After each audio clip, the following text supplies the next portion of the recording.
The horn sounded at dawn. It cracked in the middle of the note brass blown too many times in a season that had gone on too long. 30,000 people in that stone bowl screamed a man's name like it already belonged to a legend. High above them in the royal box one man did not stand. He had stood for the first. He had stood for the second. Somewhere around the fifth he stopped standing. This was the eighth. Then came the chains. Always the chains first, a long clatter of iron dragged up from somewhere beneath the sand, and then silence, and the silence had weight to it. Down in the lower tiers near the wine carts, a scarred hand began to shake. She had never set foot in this arena before. And yet something in her already knew what was coming. The far gate began to rise and the smoke came out first. The horn sounded at dawn. Not a proud sound. Not a call to glory. A low cracked note, dragged out of brass that had been blown too many times this season. Because that horn had rung for the first night, and the second, and now it was ringing for the eighth. Roderick Thane did not hear the crack in it. He heard only the crowd. 30,000 of them packed into the stone bowl of the Asheville Arena, screaming his name like it already belonged to a legend, which it did not yet. Except in his own head, where it had belonged to a legend since he was 9 years old and first saw a dragon banner snap in the wind over his father's keep. He stood at the gate, heat-forged armor, the color of dried blood catching the morning sun like it was trying to set itself on fire before the dragon got the chance. He grinned at the crowd. He always grinned at the crowd, because that was the job. Smile first, bleed later. And if you were good enough, you never got to the bleeding part at all. The gate groaned upward and Asheville held its breath. King Callan Ashgrave did not stand for this one. He had stood for the first night. Stood and watched, and believed, genuinely believed, that this would be the day the beast broke and the kingdom exhaled. He had stood for the second night too, and the third. Somewhere around the fifth he had stopped standing. He sat in his high seat with his hands folded in his lap like a man at a funeral he had already attended 6 times, and he watched Roderick Thane walk out onto that sand like a man walking into his own eulogy. Beside him his cousin Aldrich Fenn, advisor, keeper of ledgers, keeper of secrets he did not yet know he was keeping, leaned close. "He's good," Aldrich said. "Best in the southern holds." "So was the last one," Callan said. "Just tired."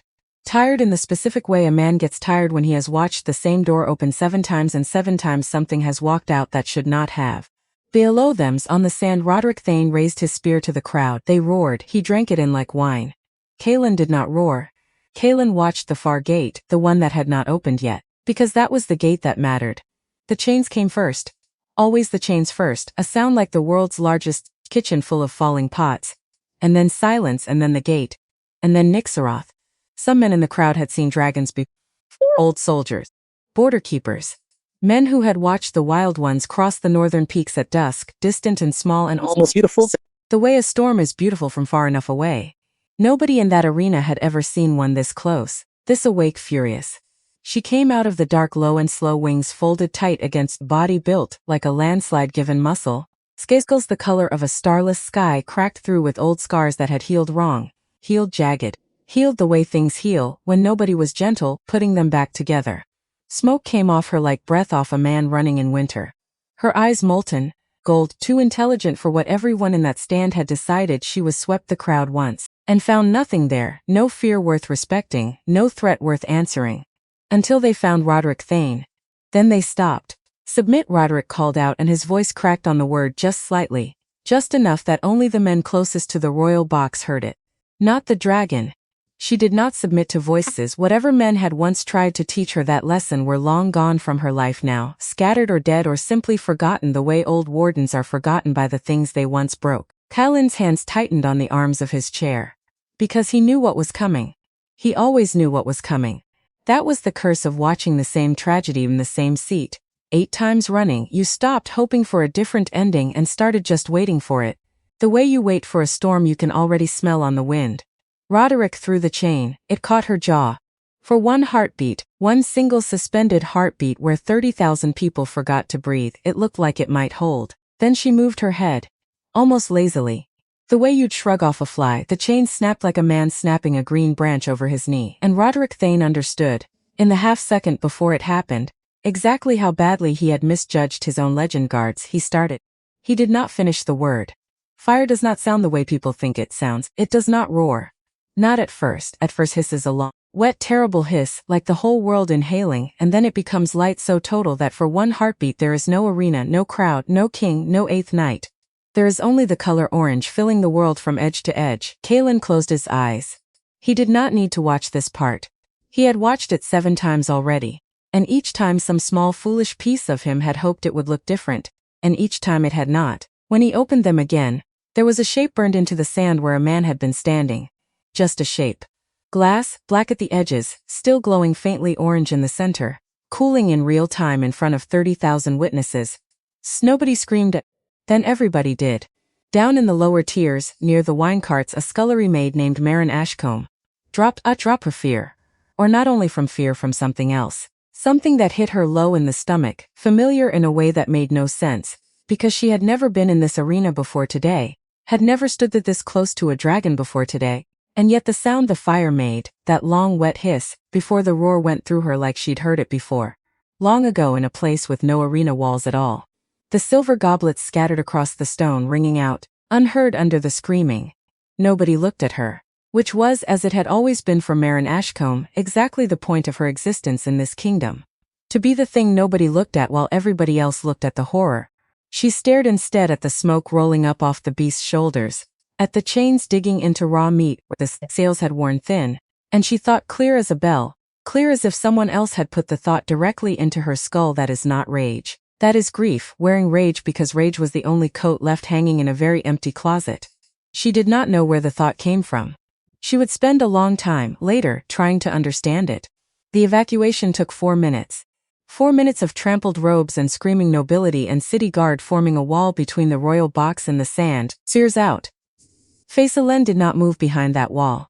He stood at the rail, because a king who hides while his subjects run is not a king anyone remembers kindly, and because if he was honest with himself, which he tried to be at least once a day, usually at night, usually alone because some stubborn foolish part of him needed to see her.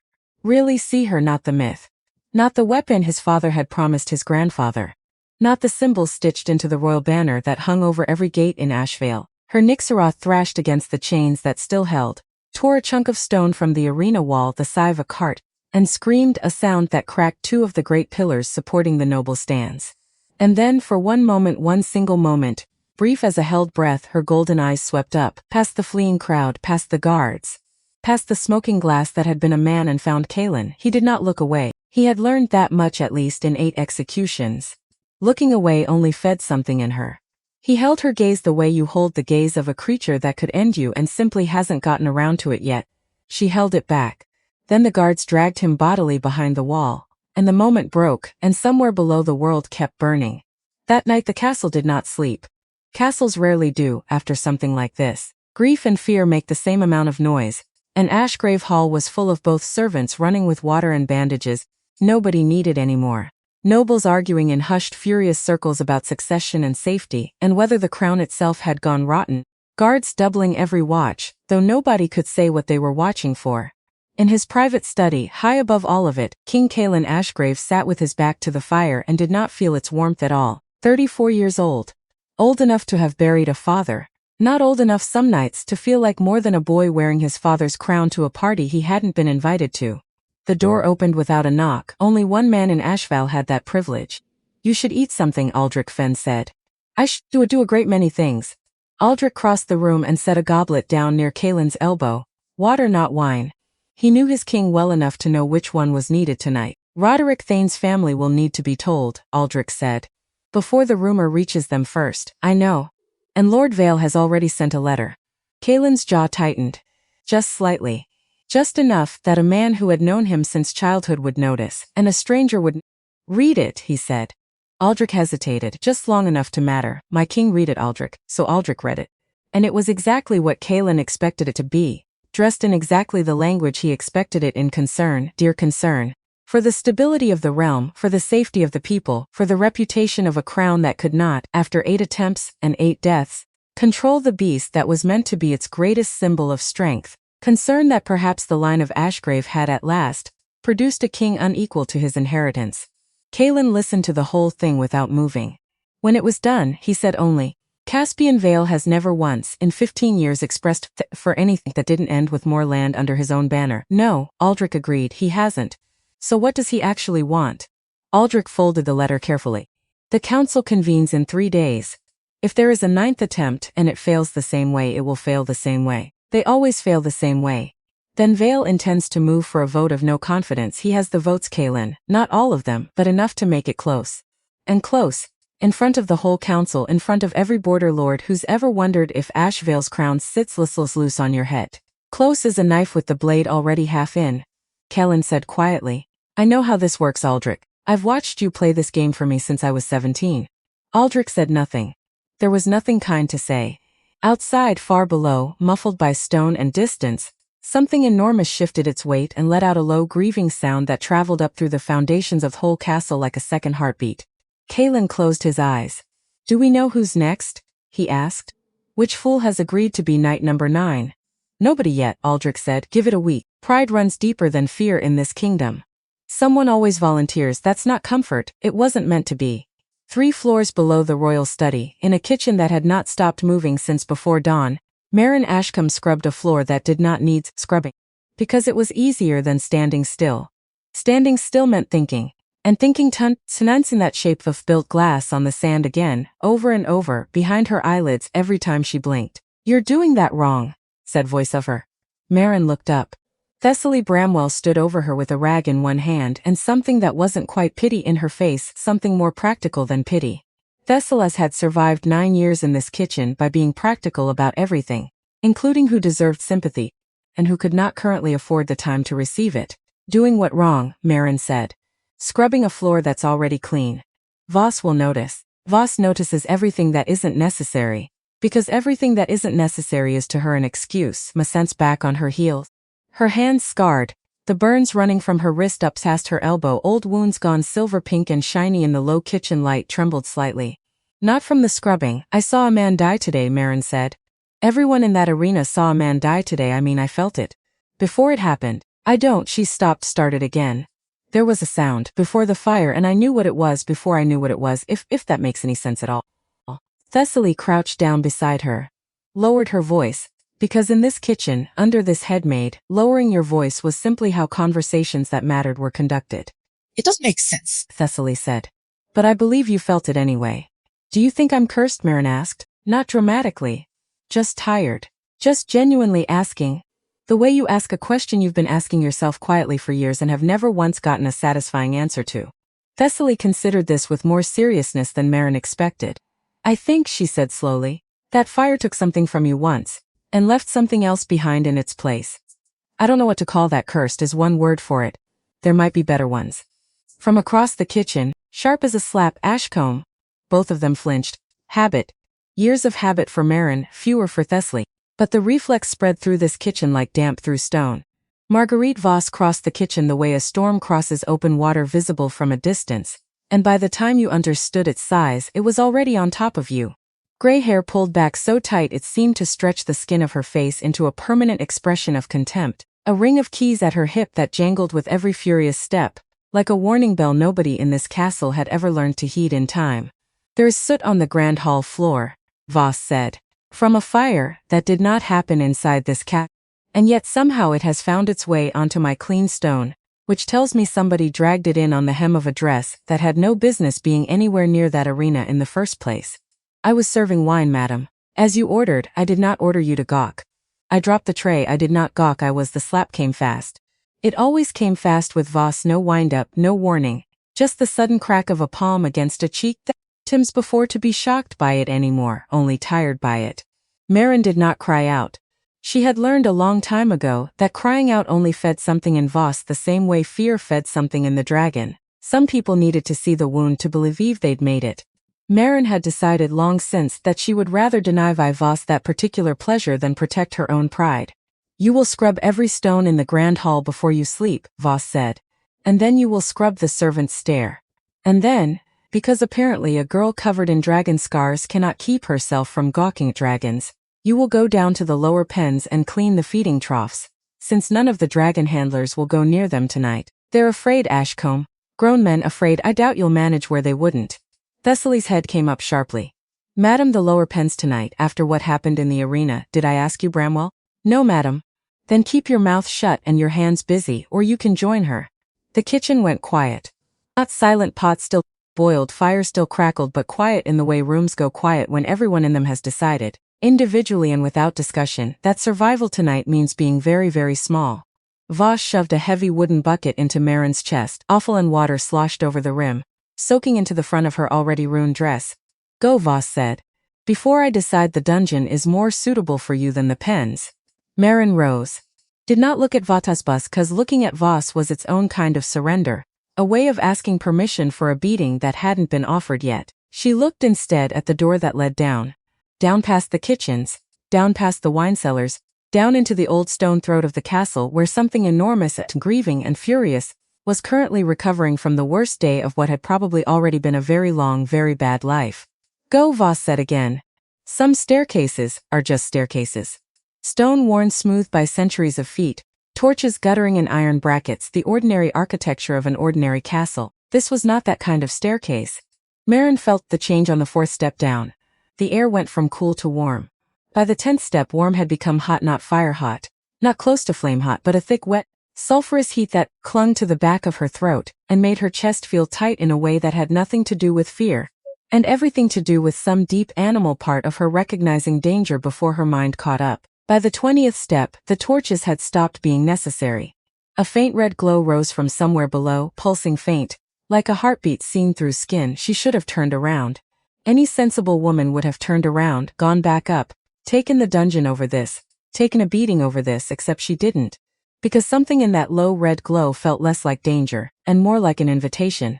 And Marin Ashcombe had spent 8 years being invited to exactly nothing, and some starved, foolish part of her simply could not turn away from the first door that had ever opened toward her instead of away. She reached the bottom. The cavern opened up in front of her, vast, low-ceilinged, ribbed with old stone pillars that had clearly been carved wider over the years to accommodate something that kept growing. Heavy iron bars separated the walkway from the main floor.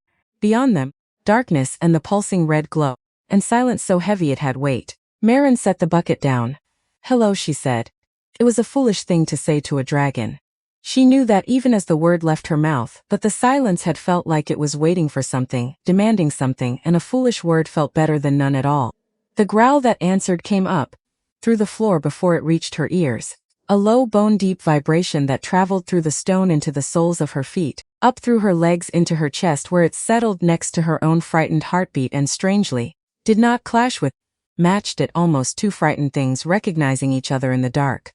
The red glow shifted, rose, and Nixroth stepped into the torchlight. Up close, truly close, with nothing but iron bars and 8 feet of stale air between them, the dragon was not what the arena had made her look like.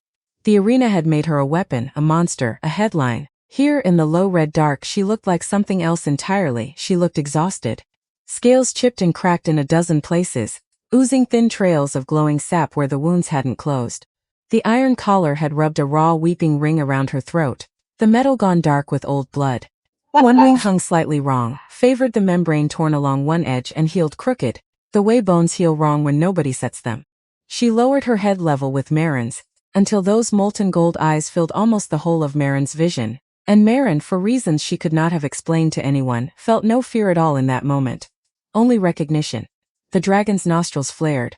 A slow, deliberate inhale reading her, the way animals read things people have forgotten how to be read by. And whatever the dragon found in that breath made her go very still. Because that stillness, Marin realized later, was the stillness of a creature that had just caught the scent of a fire it recognized. A very particular fire. From a very particular night, long gone and not forgotten by a body that keeps its own kind of ledger, separate from anything a mind can hold on to. Slowly, as if testing whether the movement itself might shatter something, Marin lifted her scarred hand. The dragon's whole body tensed. Not with rage. With something closer to disbelief. Nobody reached toward her. Nobody had reached toward her in longer than Marin could guess, except with chains, spears, whips, and fire of their own to answer hers. Every hand that had ever come near this creature had come near it to hurt it, bind it, or kill it. Marin's hand did none of those things. She simply reached through the bars, palm up, fingers trembling, and waited. The dragon huffed a breath across her palm. Hot, smelling of ash and ozone. It could have taken the hand off at the wrist with less effort than it takes a man to snap a twig. Instead, it leaned in and pressed the ruined, scarred, weeping scales of its snout against her open palm and went still. You're hurting, Marin whispered, her voice cracked on the word. She didn't try to stop it from cracking. They don't see it.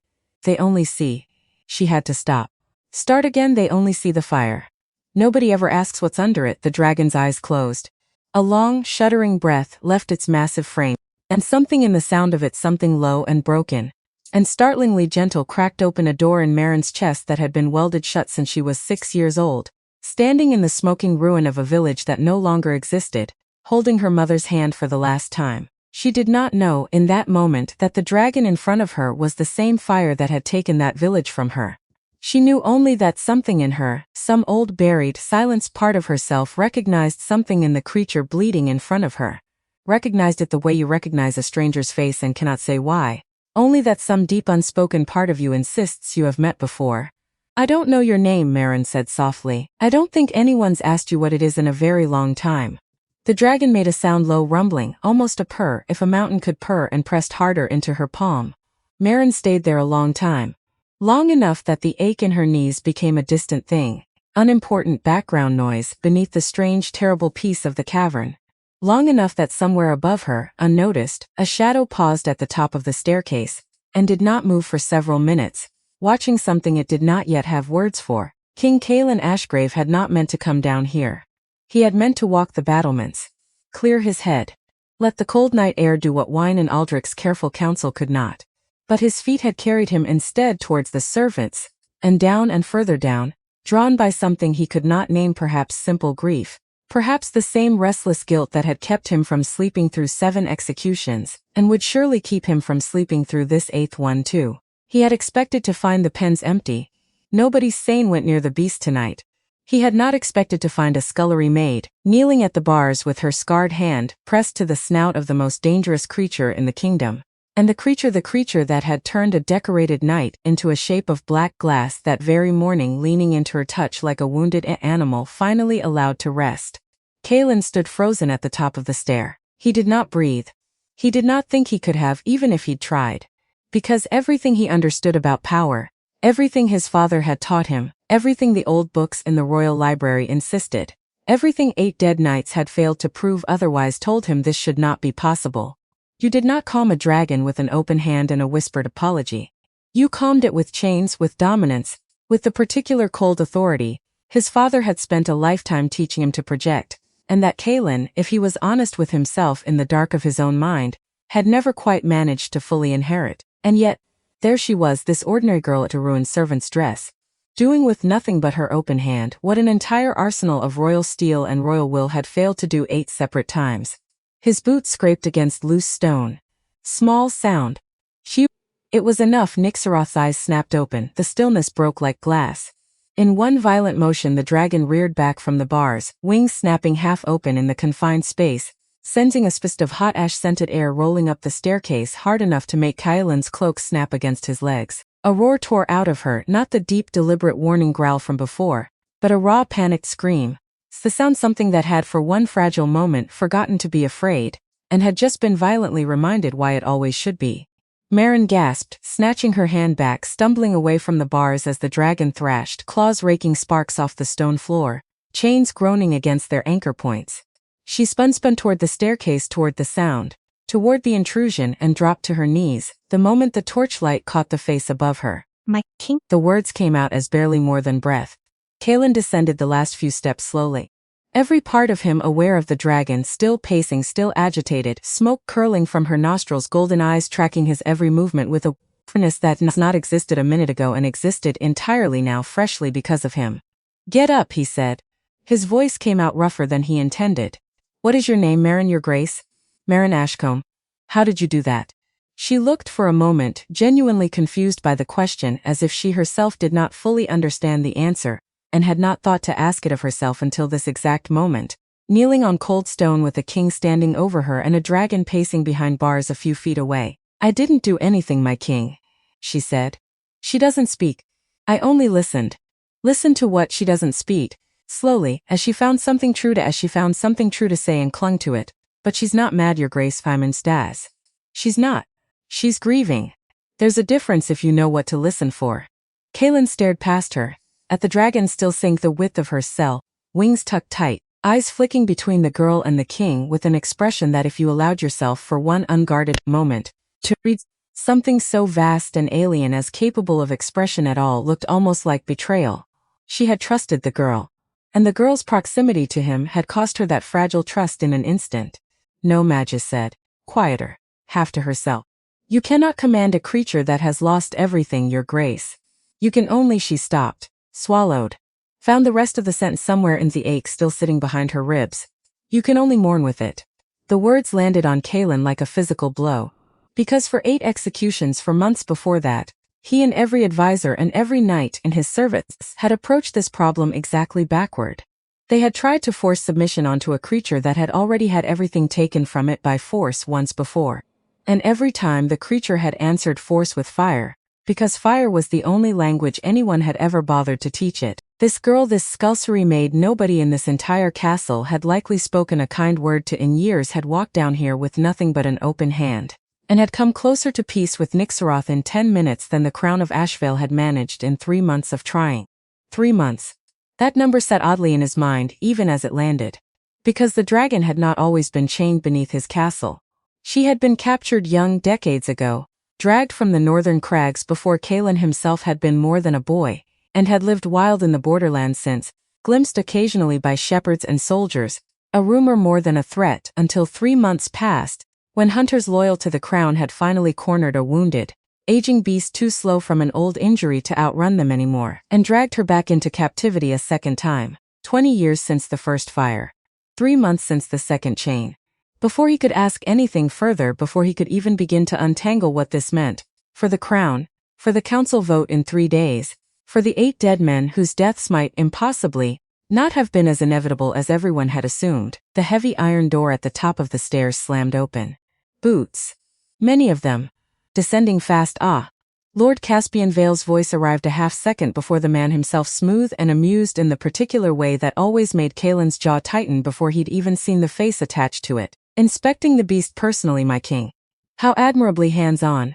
Vale swept down the last steps, flanked by 4 royal guardsmen and Aldrich Fenn, who wore the particular expression of a man who had tried very hard to stop something and failed completely. Vale's eyes moved from the pacing, agitated dragon, to the disheveled scullery maid still on her knees, to the king standing far closer to both than any sensible advisor would have permitted, and something in his expression sharpened with interest, calculating interest. The kind of interest a man gets when a piece he did not expect to see suddenly appears on the board. The council has convened early, Vale said, not waiting to be asked, an emergency session given today's unpleasantness. For the safety of Ashvale, my king, the beast is to be clean. Final. He smiled, thin and bloodless. Refuse and the council will move to have you deposed before the week is out. I would not recommend refusing. Kaelin felt the trap close around him with the precision of something that had been designed patiently over months. Because Vale did not arrive at conclusions this specific by accident. Vale arrived at conclusions like this because he had already counted the votes, already written the speeches, already decided how this ended before he'd walked down a single stair. Which meant the true fight had never been happening in this cavern at all. It had been happening in the council chambers for weeks, without Kaelin even fully realizing the battle had begun. He looked once more at the dragon pacing wary, watching the girl on the floor as if she were the only stable thing left in a collapsing world. And then at Marin herself, still kneeling, still frightened, still, somehow, the calmest person in the room. And a desperate half-formed plan began assembling itself in the back of Kaelin's mind, reckless. Possibly fatal to his crown if not his life. The kind of plan a cornered man reaches for because every careful, sensible option has already been taken off the table by some smarter or crueler, or simply faster than him. The beast will not be executed, Kaelin said. Vale's smile did not waver, but something behind his eyes went. She is not mad. Kaelin's voice rang flat and hard off the stone walls, steadier than he felt. She has simply been refusing's unworthy. Every man who has walked into that arena walked in trying to break something that had already been broken enough. She was never going to submit to force. She was waiting for something else. Waiting, Vale repeated, dry as old paper. For what precisely? Kaelin reached down, took Marin's scarred hand in his own, felt her flinch briefly at the unfamiliar warmth of a grip that did not intend harm, and pulled her gently up into the torchlight. He said. The silence that followed had weight, the kind of silence that changes the temperature of a room. Vale looked at Marin the way a man looks at an insect that has crawled on its expensive table, with distaste sharpened into something colder by the sheer inconvenience of it. A scullery maid, he said flatly. You intend to present a scullery maid to the council as your solution to the crisis threatening your crown. I intend to present a solution that worked, Kaelin said, where 8 trained knights failed. Do with that whatever your conscience allows, Lord Vale. My conscience allows a great deal, my king. It does not allow me to stand by while Ashvale becomes a mockery in front of every border lord watching this kingdom for the first sign of weakness. Then you will simply have to watch, Kaelin said, and see which of us is proven a fool. For a moment, one taut, uncertain moment, it seemed as though Vale might push further. His jaw worked. His eyes flicked once more to the dragon still pacing, still watching, and something in that molten gaze seemed to give even Vale a brief, involuntary pause. Then the moment passed. Vale's smile returned, thinner than before, sharper at the edge. The council convenes in 3 days, he said. Present your solution then in the open courtyard before every lord and every citizen who can crowd within the walls. If the beast bows, Ashvale has its miracle, and I will be the first to congratulate you. His gaze slid to Marin, cold and assessing. And if it does not, if this girl fails, as I fully expect her to, then the beast dies by ballista on schedule. And you, my king, will have proven to every watching that Ashvale's crown has grown too desperate to trust its own judgment. He turned without waiting for agreement, boots clicking sharp against stone as he ascended, guardsmen falling in behind him. Aldrich lingered a moment longer than the rest, looking between his king and the trembling girl at his side, with an expression caught somewhere between worry and something that might, in a better light, have resembled hope. 3 days, he said quietly. That's not much time to teach a scullery maid how to stand in front of a hostile court, Kaelin. I know. Or to teach a dragon not to burn everyone in that courtyard the moment the crowd panics, which given today they will. I know that too. Aldrich held his gaze a moment longer. Then, without another word, he followed Vale up the stairs, leaving the king alone with the maid and the dragon in the low red dark. Marin stood very still, her hand still faintly warm from where the king's fingers had gripped it, staring at the space where Lord Vale had disappeared, as though the air itself might still be dangerous. Your Grace, she said carefully. I've never stood before a court. I've never stood before anyone. I clean floors. 3 days ago, Kaelin said, 8 of my finest knights had never stood before that dragon either. And every one of them failed in exactly the same way. You did something different tonight. I don't fully understand what. But I intend to find out, and I intend for the entire council to watch it happen. And if I can't do it again? If tonight was, I don't know what tonight was. If it doesn't happen twice? Kaelin looked past her at the dragon, who had gone still again, watching them both with an expression that impossible seemed almost to be waiting, listening, as if it too understood that something had just been decided about its fate, and was choosing for now to let that decision stand. Then we will have lost nothing we hadn't already lost 8 times before, Kaelin said. But I don't think that's what's going to happen, Marin Ashcombe. I think something happened down here tonight that this castle has been needing for a very long time, and I think you did it without even fully understanding what it was. Marin's breath caught. 20 years, she said suddenly. You said the dragon lost everything. How long ago? Something in Kaelin's face shifted. A flicker of something guarded. Something that had, until this exact moment, lived only in old ledgers and older grief, filed away in the deepest archives of the castle, spoken of by no one currently living except perhaps a handful of aging soldiers, who had long ago learned to keep their mouths shut about what had truly happened on the northern border 2 decades ago. Come with me, he said, instead of answering fully. There is something in the royal archive I think you need to see, before 3 days become 3 days you're not prepared for. The Royal Archive occupied the whole of the castle's eastern tower, 3 floors of shelving, scroll cases, and the particular dry papery cold that only rooms full of very old secrets seem to hold on to no matter the season. Kaelin led Marin up a narrow spiral stair past a sleepy archivist who bowed low and asked no questions, because kings who arrive at their archives at midnight are, in Ashvale, simply not to be questioned. He found the shelf he wanted without much searching. He had come here before, alone, more times than he'd admitted to Aldrich. Had read the entries in this particular ledger enough times that the paper had gone soft at the corners from handling. He set it down on the reading table between them and opened it to a page marked with a strip of faded blue ribbon. My father's hand, he said quietly. Written the autumn I turned 14, 20 years ago. Marin leaned in. The handwriting was cramped, formal, the ink gone brown with age. A young drake taken from the northern crags, year 1147, small, barely past its first molt.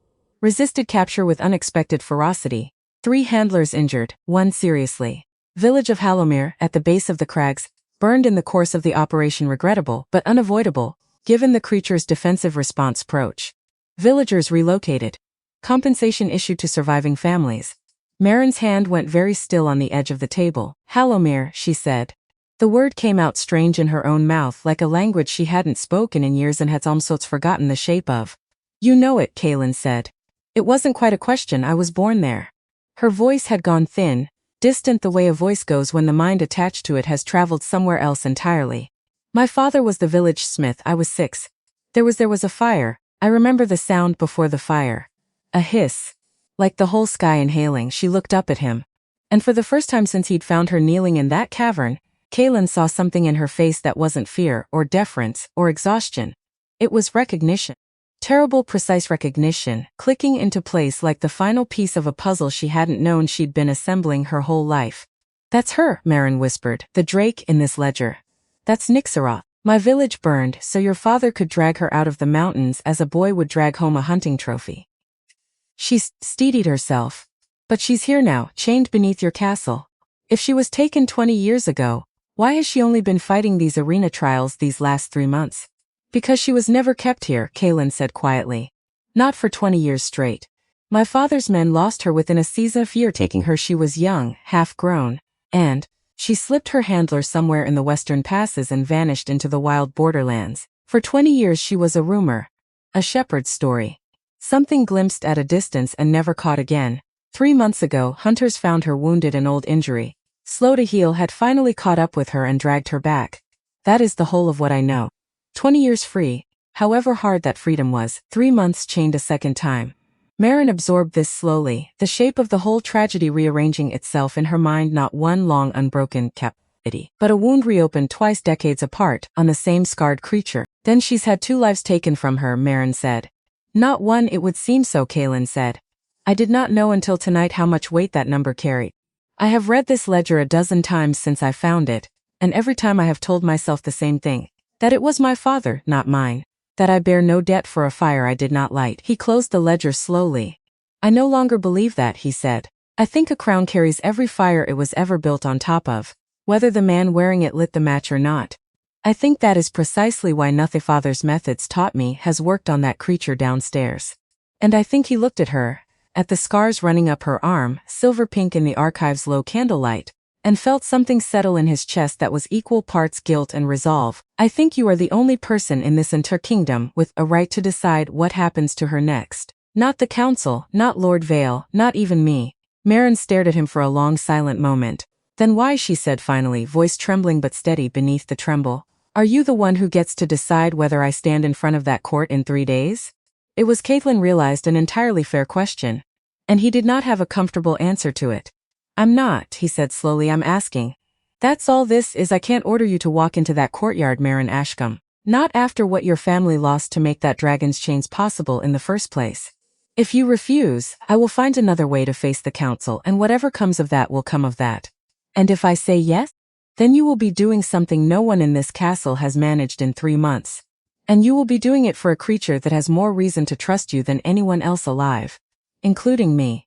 Outside the tower window far below, the castle had gone as quiet as it ever truly did. Servants finally sleeping.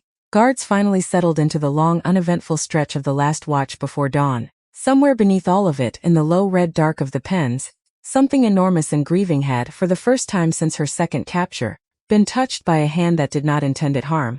Marin looked down at her own scarred fingers, turned them over slowly in the candlelight, as if seeing them for the first time not as a mark of tragedy, not as the thing Voss and the other maids had spent years treating as proof of some private curse, but as something else, something that had tonight briefly done more good in this castle than the crown itself had managed in 3 months of trying.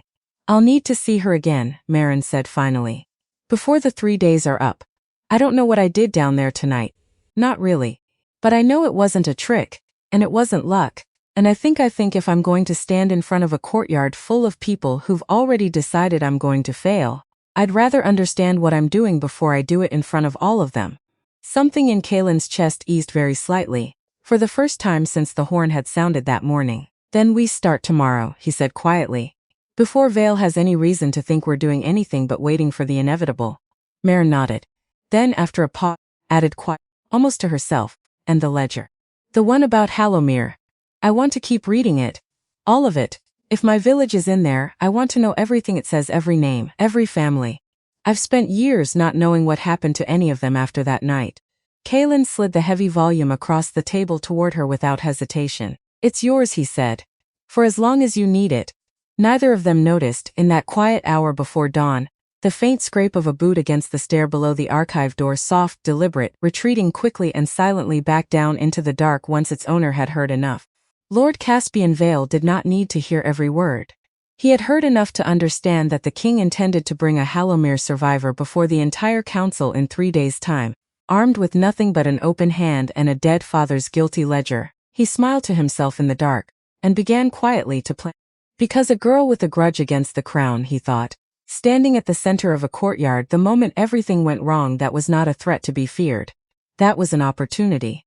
And Caspian Vale had spent 15 patient years learning exactly how to turn opportunities like this one into a throne.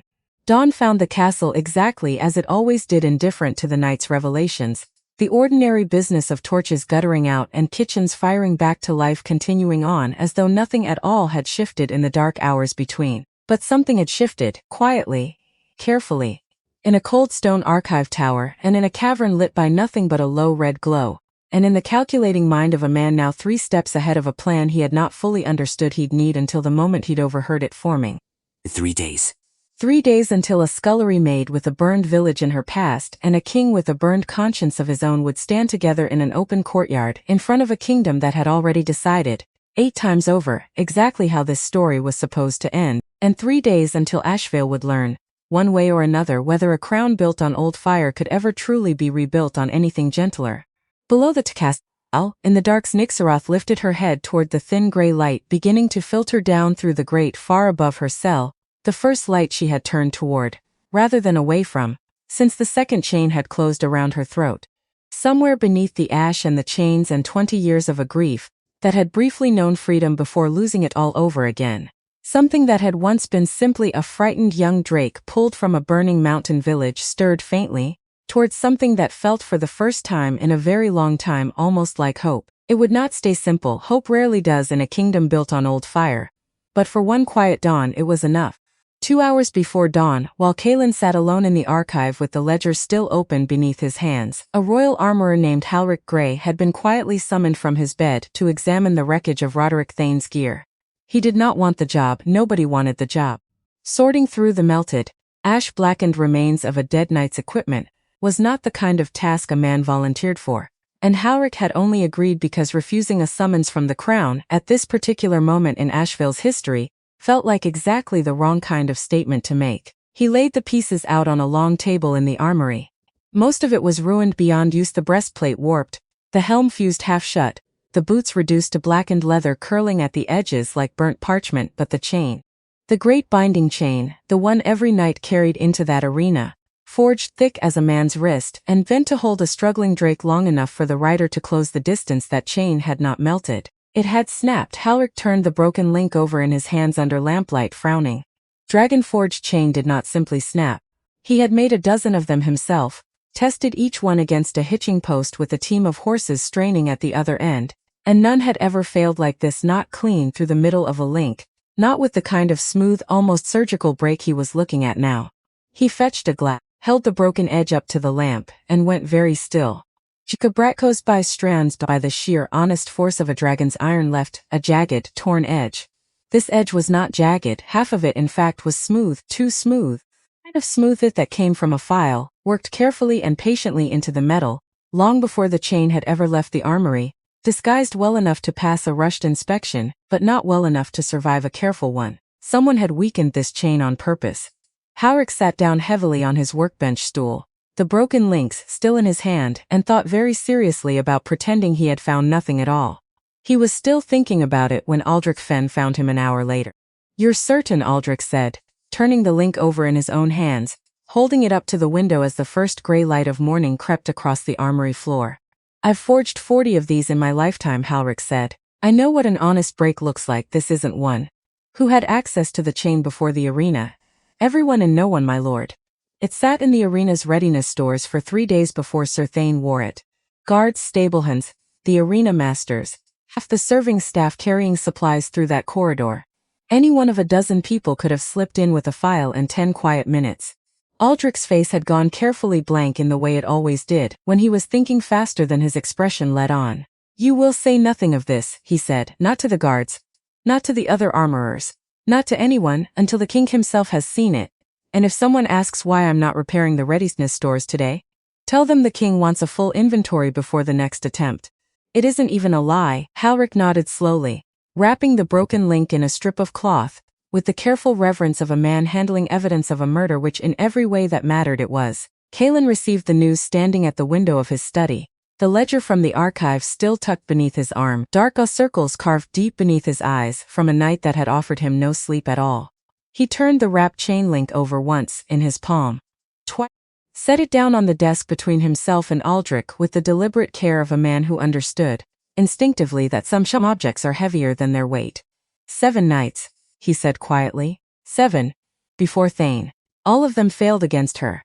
Honestly, I watched every one of those as myself, Aldrich. She was faster, stronger, angrier than any of them expected, but every failure was an honest one. A fair, terrible, honest. He tapped the link. This was not honest. No, Aldrich agreed. It wasn't. Which means someone in this castle Thane to die specifically. Not the 8th. In general, Thane in particular. Or perhaps simply the 8th attempt, regardless of who wore the armor, because the 8th failure was the one that would finally hand Vale enough votes on the council to move against me. He said the name without inflection. He did not need to raise his voice for the accusation to sit heavy in the room. Aldrich was quiet for a long moment. You have no proof it was Vale specifically. A dozen people had access to the chain, Kaelin said. One man had a motive precise enough to explain why. Don't insult either of us by pretending otherwise. I'm not defending him, Aldrich said carefully. I'm telling you that suspicion is not proof, and Vale has spent 15 years building a reputation clean enough to survive suspicion without difficulty. If you accuse him publicly and cannot prove it, you hand him exactly the grievance he needs to paint you as a desperate king lashing out at his critics. You would be doing his work for him. Kaelin exhaled slowly through his nose. Aldrich was right, and being right did not make the words any easier to hear. Then we say nothing, Kaelin said. For now. We watch, so we wait. And when the 9th attempt comes, when Meryn stands in that courtyard in 3 days, we make certain, nothing weakened, nothing tampered with, nothing left to chance can be used against her the way it was used against Thane. You trust her that completely already. It wasn't quite a question. A scullery maid you met 12 hours ago. I trust what I saw, Kaelin said. I watched that creature calm at the sound of her voice, Aldrich. I have watched 8 knights fail to manage that with steel chains and every ounce of alpha authority my father ever taught me to project. I don't fully understand what she did last night, but I intend to trust it, because everything else this has tried has ended in ash. The morning after Roderick Thane's death, the Kitchens did not stop for grief. Kitchens never did, not in Ashvale, not in any castle Meryn had ever served in. Grief was a luxury reserved for people whose hands weren't needed elsewhere, and Meryn's hands were always needed elsewhere.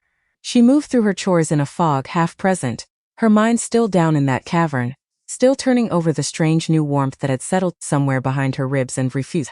She scoured pots, hauled water, swept ash that had somehow found its way even into the upper halls, tracked in on 100 fleeing feet the day before. Thessaly caught her twice staring at nothing, a rag forgotten in her hand. You're somewhere else today, Thessaly said. The second time, not I met the king last night, Meryn said before she could stop herself. Thessaly's eyebrows climbed nearly to her hairline. You met the king in the lower pens. He found me with the dragon, Meryn. Thessaly's voice dropped low, urgent. Voss sent you down there to die. You understand that, don't you?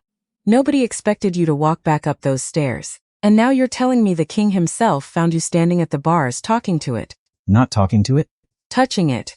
Meryn held up her scarred hand, turning it slowly in the gray morning light spilling through the kitchen's high windows. It let me touch it, Thessaly. It leaned into my hand like it had been waiting its whole life for somebody to do exactly that, and nobody ever had.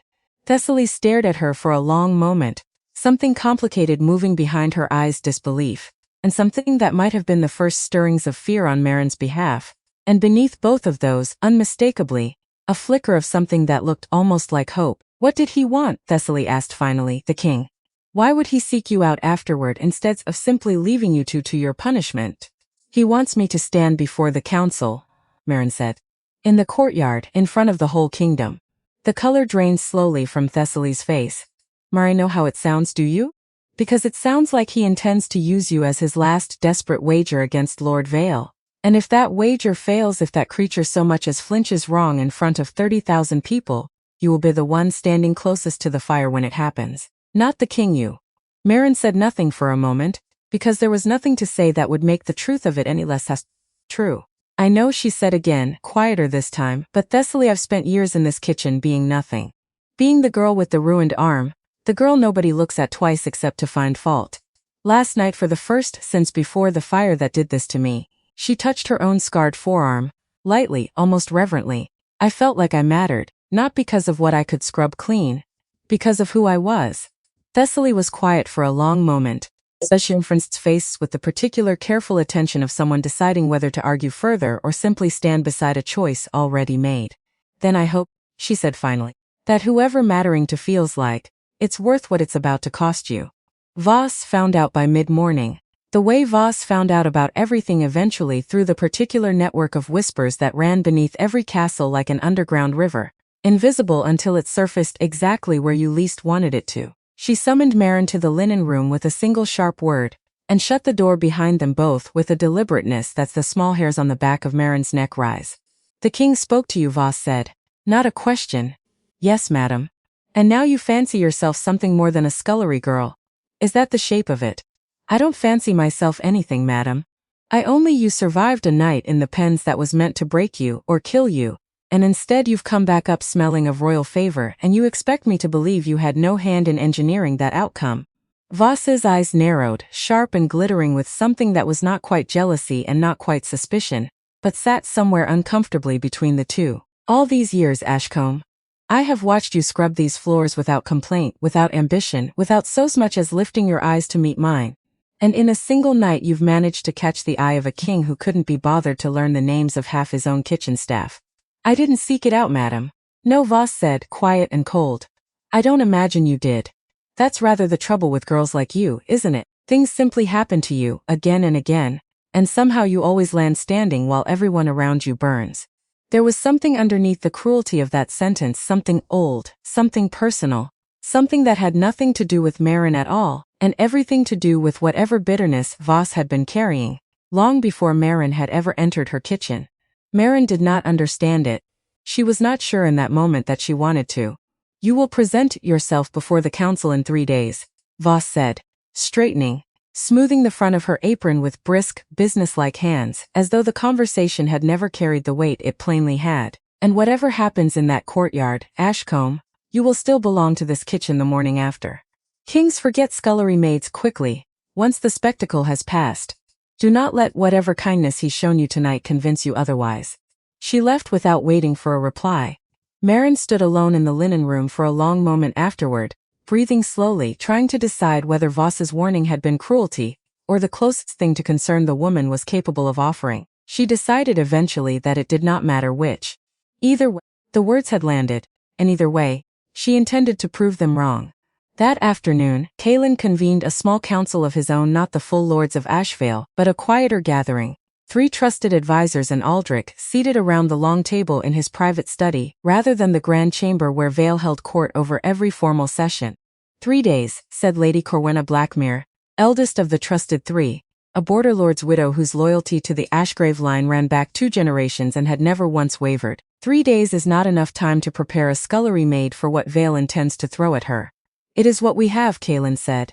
Then we make the most of it, Stram Ostley, captain of the Royal Guard, arms crossed over his broad chest. I'll have my best men keep the readiness stores under lock and watch from this hour forward. If someone tampered with Thane's chain, they'll find no second chance to tamper with anything meant for the courtyard trial. Good, Kaelin said, and the girl herself needs time with the dragon. Not staged, not performed real time, real trust. Built the same way it was built last night. I want her below in the pens again tonight and tomorrow night, however long it takes. And if Vale learns of it? Corwenna asked. If he realizes you're rehearsing a miracle rather than trusting one to simply occur? Then let him learn it, Kaelin said. I am done pretending this crown wins its battles by chance. If preparation is what saves that girl's life in 3 days, I will prepare her myself publicly or not, and answer for it afterward. Aldrich, silent through most of the exchange, finally spoke. There's something else you should consider, Kaelin.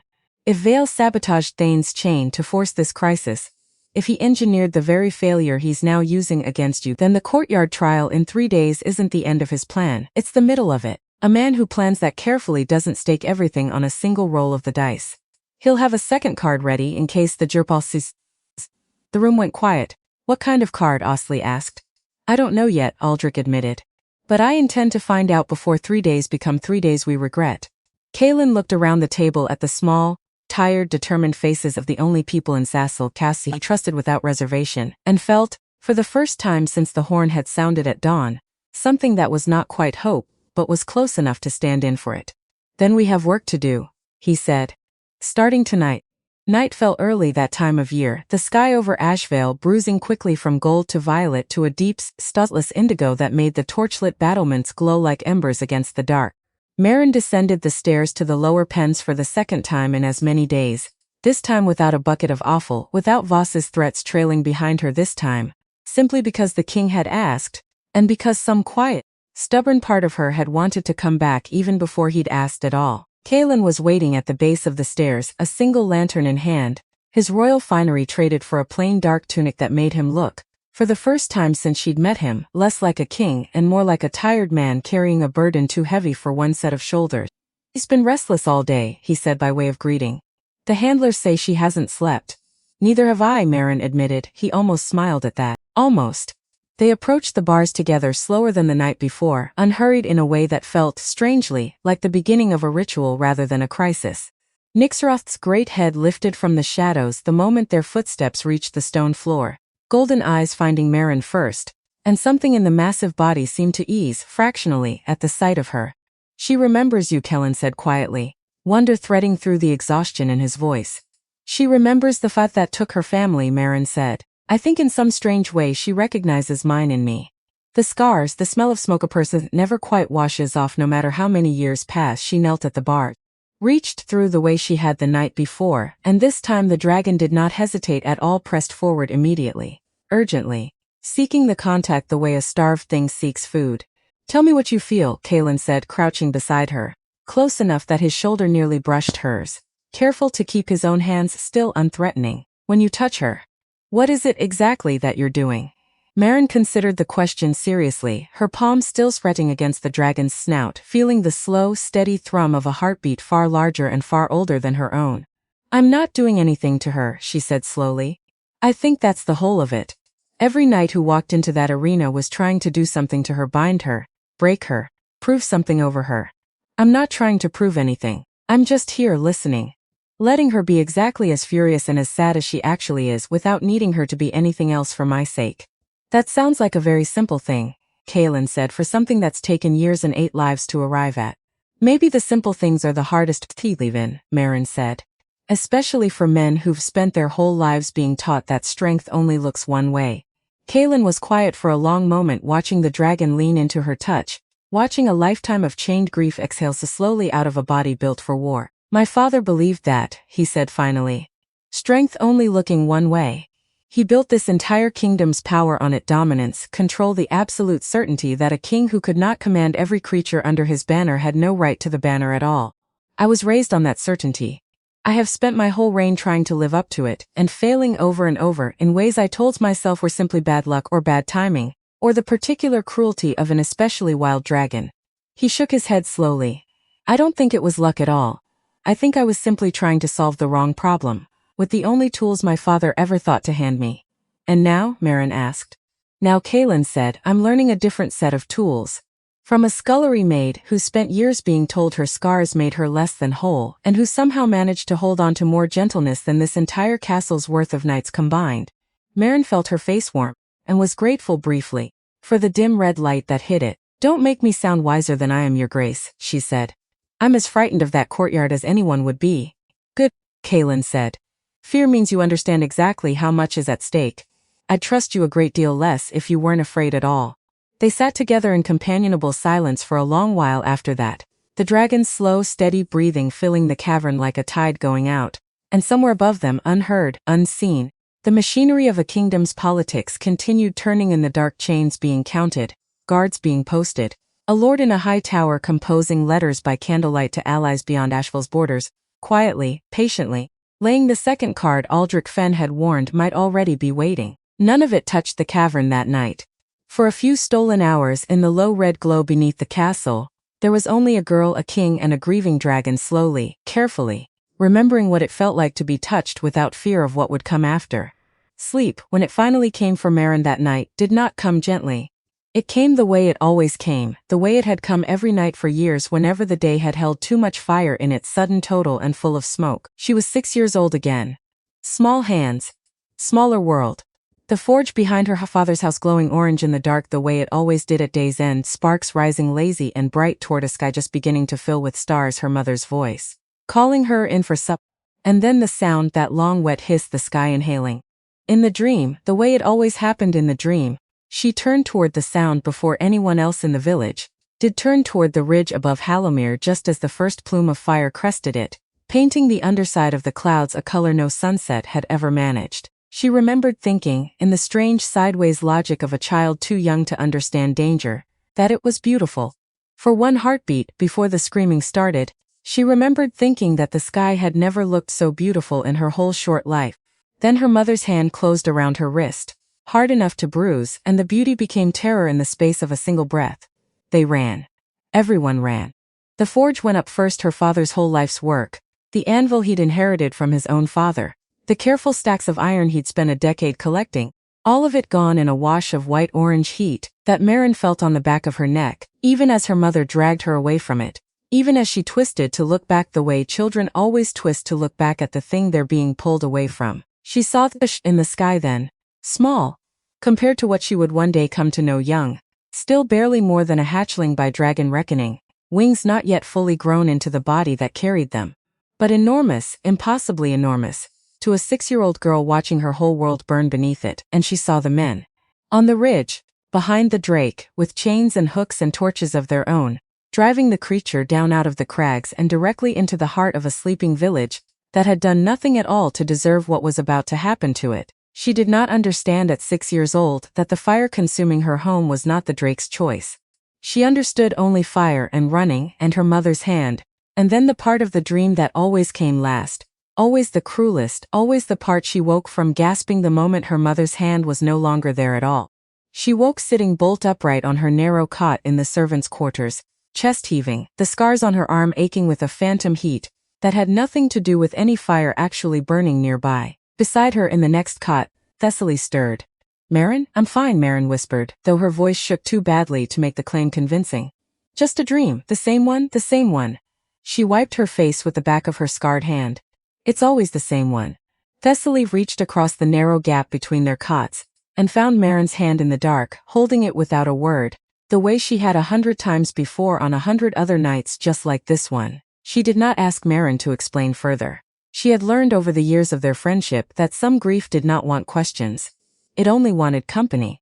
Marin lay back down eventually, staring up at the low stone ceiling, and thought not for the first time, but with a new and terrible clarity, now that she knew the truth written in the king's own ledger, that the creature chained beneath this very castle had lost her family in that fire too. And then, 20 years later, when she had finally found some fragile version of freedom in the wild borderlands, that freedom had been taken as well in a second capture that made a mockery of whatever peace she'd scraped together in the years between. Two grieving things marked by the same fire, marked by the same crown in different seasons of the same long war. She did not go back to sleep that night. While Marin lay awake beneath the servants' quarters, 3 floors above her and 1 wing over, Lord Caspian Vale sat at a writing desk in his private chambers, a single candle burning low beside a stack of correspondence that would, under any honest scrutiny, have ended his career and very likely his life. He wrote carefully, precisely. The hand of a man who had learned long ago that patience, properly applied, accomplished far more than any single dramatic stroke ever could. "To my esteemed friend across the eastern border," the letter began, "events in Asheville continue to unfold favorably. The crown grows more desperate by the week, and desperation, as we have both learned, makes for very poor governance. I anticipate a resolution to our shared concerns within the fortnight, perhaps sooner, if the king's newest gambit proves as foolish as it currently appears. He paused, pen hovering, considering how much detail was wise to commit to paper even in a letter meant for a trusted ally's eyes alone. He decided in the end on discretion. Men who wrote too plainly, even to friends, left evidence that outlived their usefulness. I will require the arrangement we discussed to remain ready on short notice, he wrote instead.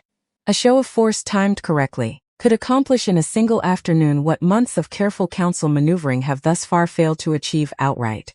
I trust your men remain discreet. He sealed the letter with a plain unmarked stamp.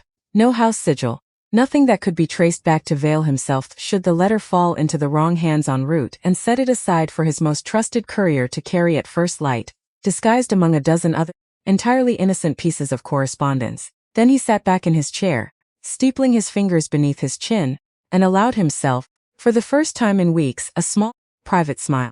A scullery maid with a burned village in her past, standing before the entire kingdom in 3 days' time, staking the crown's last shred of credibility on the unproven theory that grief could be soothed by gentleness alone. It was, Vale reflected, almost touching. The kind of story a lesser man might have found himself rooting for, if he did not already know precisely how it needed to end. He blew out the candle and went to bed with the easy, dreamless sleep of a man who has never once doubted his own righteousness. Aldrich Fenn did not sleep well that night either, though for very different reasons than either the king or the maid he served. He sat alone in his own modest chambers, modest by the standards of a royal cousin at least, which was to say considerably grander than anything Marin Ashcombe had ever known, and yet still smaller, still humbler than the chambers of a man like Vale, who had inherited both arrogance that so often accompanies it. Aldrich had known Kaelin since they were boys. Had watched him grow from a hesitant, uncertain second son, for Kaelin had not always been meant to inherit. Not until his elder brother's fever took him at 19 into a king, who carried the weight of an entire border kingdom with more grace than most men, twice his experience, could have managed. Aldrich had sworn his loyalty to that boy long before either of them understood what loyalty to a crown might one day cost, and yet he turned a small, unmarked letter over in his hands, one that had arrived unsigned, tucked among his usual correspondence 3 weeks earlier, and that he had not yet found the courage to burn, nor the courage to report to his king. It contained, in careful, deniable language, an offer. A very generous, tied to certain favors that would cost Aldrich nothing beyond the occasional piece of information passed along at opportune moments. Nothing that would harm Kaelin directly, the letter had assured him. Nothing that any reasonable man would consider true betrayal. Simply awareness. A quiet ear kept open, in exchange for a debt that had been quietly, discreetly forgiven, a debt Aldrich had carried for 3 years, incurred not through greed but through a foolish gambling habit he'd never confessed to anyone, least of all his king, and that had grown, through compounding interest and a lender's patient cruelty, into a sum that would have ruined his family's modest holdings entirely. He had not yet answered the letter. He told himself, turning it over once more in the candlelight, that he had not yet answered because he had not yet decided, that there was still time. That whatever quiet arrangement the unsigned hand behind that letter was proposing, he could simply decline. Burn the letter. Confess the debt to Kaelin directly, whether whatever shame came with the confession, and be done with the whole ugly business before it ever became something he could not undo. He told himself this every night. He had told himself this for 3 weeks running. And every night, the letter remained unburned, tucked instead into the lining of an old traveling case at the back of his wardrobe, waiting the way debts always wait for the moment its holder finally ran out of better options. Aldrich set the letter aside at last, blew out his own candle, and lay in the dark for a long time listening to the distant muffled sound of something enormous shifting its weight far below the castle's foundations, and did not sleep until the sky outside his window had already begun faintly to gray toward morning. The second day dawned gray and cold, the kind of low autumn sky that seemed to press the whole castle down closer to the earth, and Asheville moved through it with the particular hush of a kingdom holding its breath. News of the courtyard trial had spread by mid-morning, not through any official announcement, but the way all the most dangerous news in Asheville traveled, mouth to mouth, kitchen to stable to guardhouse, gathering embellishment at every stop until the story bore only a passing resemblance to the truth. By the time it reached the outer market district, the tale had already transformed Marin from a scullery maid into a witch, a fallen noblewoman in disguise. A long-lost dragon rider bloodline returned at last to save the kingdom, every version more dramatic than the last, none of them anywhere near correct. Kaelin heard 3 different versions of the rumor before he'd even finished his morning meal. each one relayed with careful diplomacy by Aldrich, who had clearly spent the early hours gathering intelligence on exactly how far and how wild the story had already traveled. "Let them talk," said, pushing his plate away, mostly untouched. "Better a wild story than no story at all. If the whole kingdom is already invested in the outcome, Vale will find it harder to dismiss the trial as some private royal indulgence whatever happens. And if the trial fails," Aldrich said carefully, "the same wild stories will turn just as quickly against her. A witch who fails looks a great deal like a witch who was never real to begin with, and a kingdom that feels foolish for believing in her will look for someone to blame." Kaelin said nothing to that, because there was no comfortable answer and both men knew it. That same afternoon between chores, Maren found a quiet corner of the kitchen garden, and sat with the heavy archive ledger open across her knees, working her way slowly through page after page of her father's own trade, her own village, her own vanished life, recorded in the cold formal hand of a king now 15 years dead. She found her father's name eventually, listed among the compensated families in a column of tidy figures that made the whole of Halomir's destruction look, on paper, like nothing more than an unfortunate but manageable expense, a sum of coin, a resettlement stipend. No mention of her mother at all because Maren understood now, reading between the ledger's careful, bloodless lines, her mother had not survived to be compensated for anything. She closed the ledger for a while after that, pressing the heel of her scarred hand against her eyes and simply breathed. In out. The way Thessaly had taught her to breathe, years ago, on nights when the dream came and would not let her go. When she opened the ledger again, some time later, she made herself a quiet private promise not to the king, not to the council, not to anyone who might one day ask what had driven her to walk out into that courtyard at all. She would stand before Nixaroth in 3 days not because a king had asked her to. Not even, entirely, because the creature deserved a gentler ending than the losses stacked one atop another, across her whole long life. She would stand there because somewhere in the ash of Halomir, a 6-year-old girl had lost everything to a fire that was never truly its own to choose, and Maren Ashcombe, years and a lifetime of scars later, intended to be the one person in this whole, broken, beautiful, complicated kingdom who finally understood why. She did not notice Fuss watching her from the kitchen doorway across the garden, a strange, unreadable expression crossing the older woman's face, gone again before Maren ever looked up, folded back into the same brisk severity Voss wore like armor every single day of her life, for reasons Maren had never once thought to ask about and would not learn the shape of for some time yet. That night, the second night, with 1 day left before the trial, Kaelin came to find her again, not in the pens this time, but in that same quiet garden, drawn there by his own growing, unshakable need to know that the girl he'd staked his crown on was still herself, holding steady. He found her sitting exactly where she'd spent her afternoon, the heavy ledger closed now beside her, her eyes fixed nothing in particular, somewhere past the garden wall, past the torchlit battlements, out toward the dark shape of the northern mountains where a burned village had once stood, and in some quiet way, still stood in her memory unburied. "May I sit?" Kaelin asked, and the very fact that he asked that a king ask permission of a scullery maid to share a garden bench was not lost on either of them. "It's your garden, your grace." And sat anyway, close enough to speak quietly, far enough to leave the choice of closeness entirely hers. 1 day left. 1 day, Maren agreed. "Are you afraid?" She considered the question honestly. The way she'd come to understand, he preferred his questions answered not with the practiced deference of a servant, but with whatever truth actually sat beneath the surface. "Yes," she said. "But not of her. Never of her. I'm afraid of the courtyard. Of 30,000 strangers deciding, in the space of a few minutes, whether the worst thing that ever happened to me was worth anything at all, or whether it was simply ash. Something to be swept up and forgotten, the way my whole village was swept up and forgotten, 1 line in a ledger nobody reads." Kaelin was quiet for a long moment, watching her in the low torchlight, and when he spoke again his voice had gone rougher than before, worn thin by something that sounded, unmistakably, like guilt he had not yet fully learned to carry without flinching. "It was not forgotten," he said. "Not entirely. My father kept that ledger for a reason, Maren. Some part of him, however small, however buried beneath everything he believed about strength and dominion, some part of him knew what he'd done deserved to be remembered, even if he never found the courage to make it right." "That's a very generous reading of a man who burned my home," Maren said, not unkindly, simply honestly. "It is," Kaelin agreed. "I'm not certain I believe it myself. But I know this: I have his crown now. I have his king. His mistake, his ledger's full of quiet, terrible arithmetic. And I would rather spend whatever years I have left trying to balance that arithmetic than simply inherit it and look away. The way he did, the way every king before him did, all the way back to whichever ancestor first decided that a dragon's chains were a fair price for a family's ambition. Maren looked at him for a long moment in the dark, really looked, the way she had not quite allowed herself to look at a king before. Seeing past the crown, past the title, to the tired, guilt-worn man beneath it, gambling everything he had on the strength of an open hand and a scarred girl's uncertain courage. Tomorrow, she said, finally. Whatever happens in that courtyard, I want you to know I don't blame you. Not anymore. I did. The moment I read that ledger. I'm not certain that blame has entirely left me even now. But you didn't light that fire, Your Grace. You're the first Ashgrave who's tried to put it out.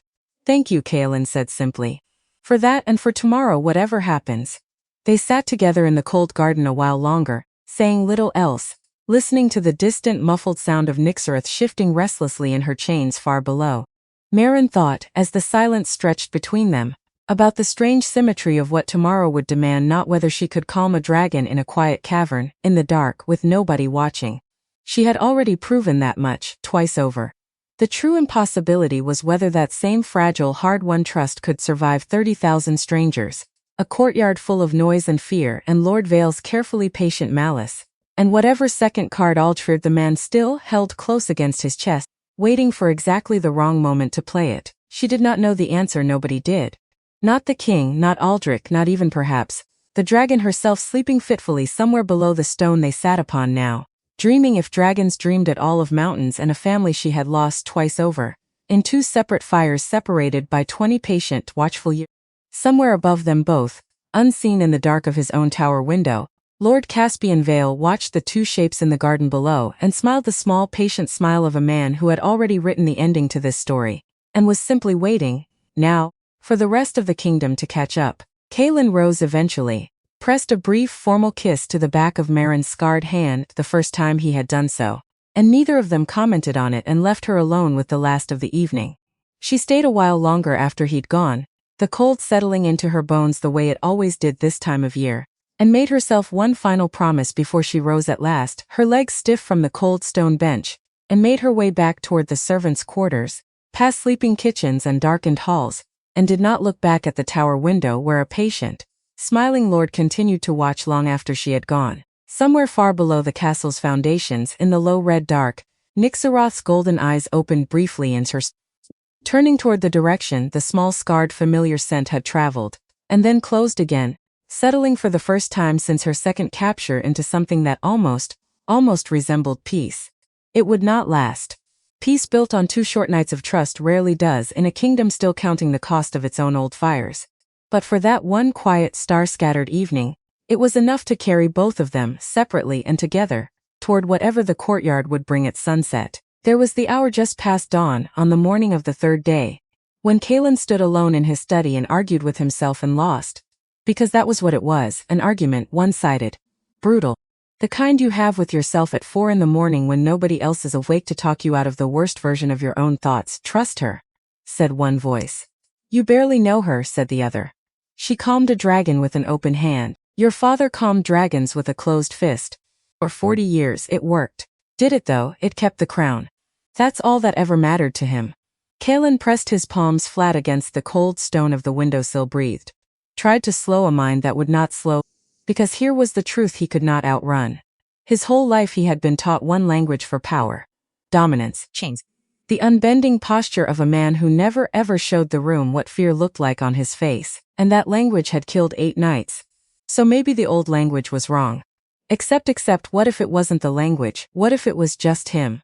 What if any other king, a stronger king, a king built more like his father, could have made the old way work? And the failure sitting in his chest right now had nothing to do with dominance being broken, and everything to do with Kaelin himself being the wrong man for the throne he wore. He hated that thought. Hated how easily it came. Hated that some nights it came easier than any other thought at all, he said out loud to the empty room. To nobody. Because that was the thing about doubt at 4 in the morning. It didn't care that you were king. It didn't care that 30,000 people would be watching you by sunset. It just kept talking. Kept picking at the same loose thread until the whole coat came apart in your hands. He made himself stop. Made himself breathe. Made himself remember instead the exact sound had made 2 tights ago. low, grieving, almost a purr. If a mountain could purr, that sound had not come from dominance. It had come from a scarred hand and an open palm, and a girl who had never once in her whole life tried to make herself bigger than the thing standing in front of her. Maybe that was the language he needed to learn. Not instead of strength, as a different shape of it. He did not fully believe himself yet, but he believed it enough to keep walking forward, which some mornings was the only kind of belief a king actually got. Aldrich found him there an hour later, still by the window, still not dressed for the day. "You didn't sleep," Aldrich said. "Neither did you." Aldrich's mouth twitched, almost a smile. "Not quite, no," he admitted, "I didn't." Something in his voice off. Kale noticed it the way you notice a single wrong times. "What's wrong?" "Nothing." "Aldrich." "It's nothing, Kalen." Truly. A pause. Too long. "There's a letter intercepted this morning. You'll want to see it before the council convenes." And just like that, the wrong note was gone. Buried under something more urgent, Kalen let it go. Because there wasn't time not to. 'Cause a king only has so much room in one morning to carry every worry that crosses his path. And this particular worry, the small, strange catch in his oldest friend's voice, would have to wait. It shouldn't have waited. He would understand that later. Much later. Understand it the way you understand, looking back, exactly which small door you should have opened and didn't. But that morning, there was a letter. And the letter was screaming louder than the silence underneath it. So he let the silence wait.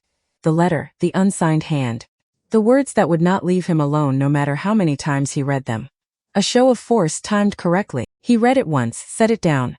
Read it again. Set it down again. "Say something," Aldrich said. Because the quiet had stretched too long, and quiet from a king before a crisis was never a comfortable thing to stand inside of. "Whose hand wrote this, sons?" "No sigil, a beat. Careful. The way a man writes when he already knows exactly what he's risking." "Fail, I believe so." Aldrich's jaw worked. "I can't prove it." "Not yet." Another pause. Longer this time. Because Aldrich Fenn did not hesitate. Not with Kalen. Not ever in 15 years of standing this man's shoulder. Except he was hesitating now. "If the girl succeeds today," Aldrich said slowly, "the dragon kneels. The whole council watches. Vale loses his best weapon against you in a single afternoon. Unless he already has something else waiting. Something that doesn't depend on the girl failing at all. An attack," Kalen said, flat certain, each word its own small stone dropped into still water. "During the trial. In front of everyone. It would explain the letter. It explains everything." Kalen turned back to the window. Watched scaffolding climb another beam higher in the courtyard below. Watched workmen he did not recognize move with the particular unhurried confidence of men who believed they already owned the hour. "Which means today isn't a trial," Kalen said quietly, "it's bait."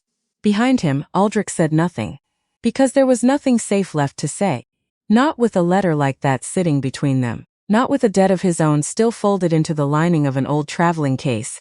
Unanswered. Waiting the way debts always wait.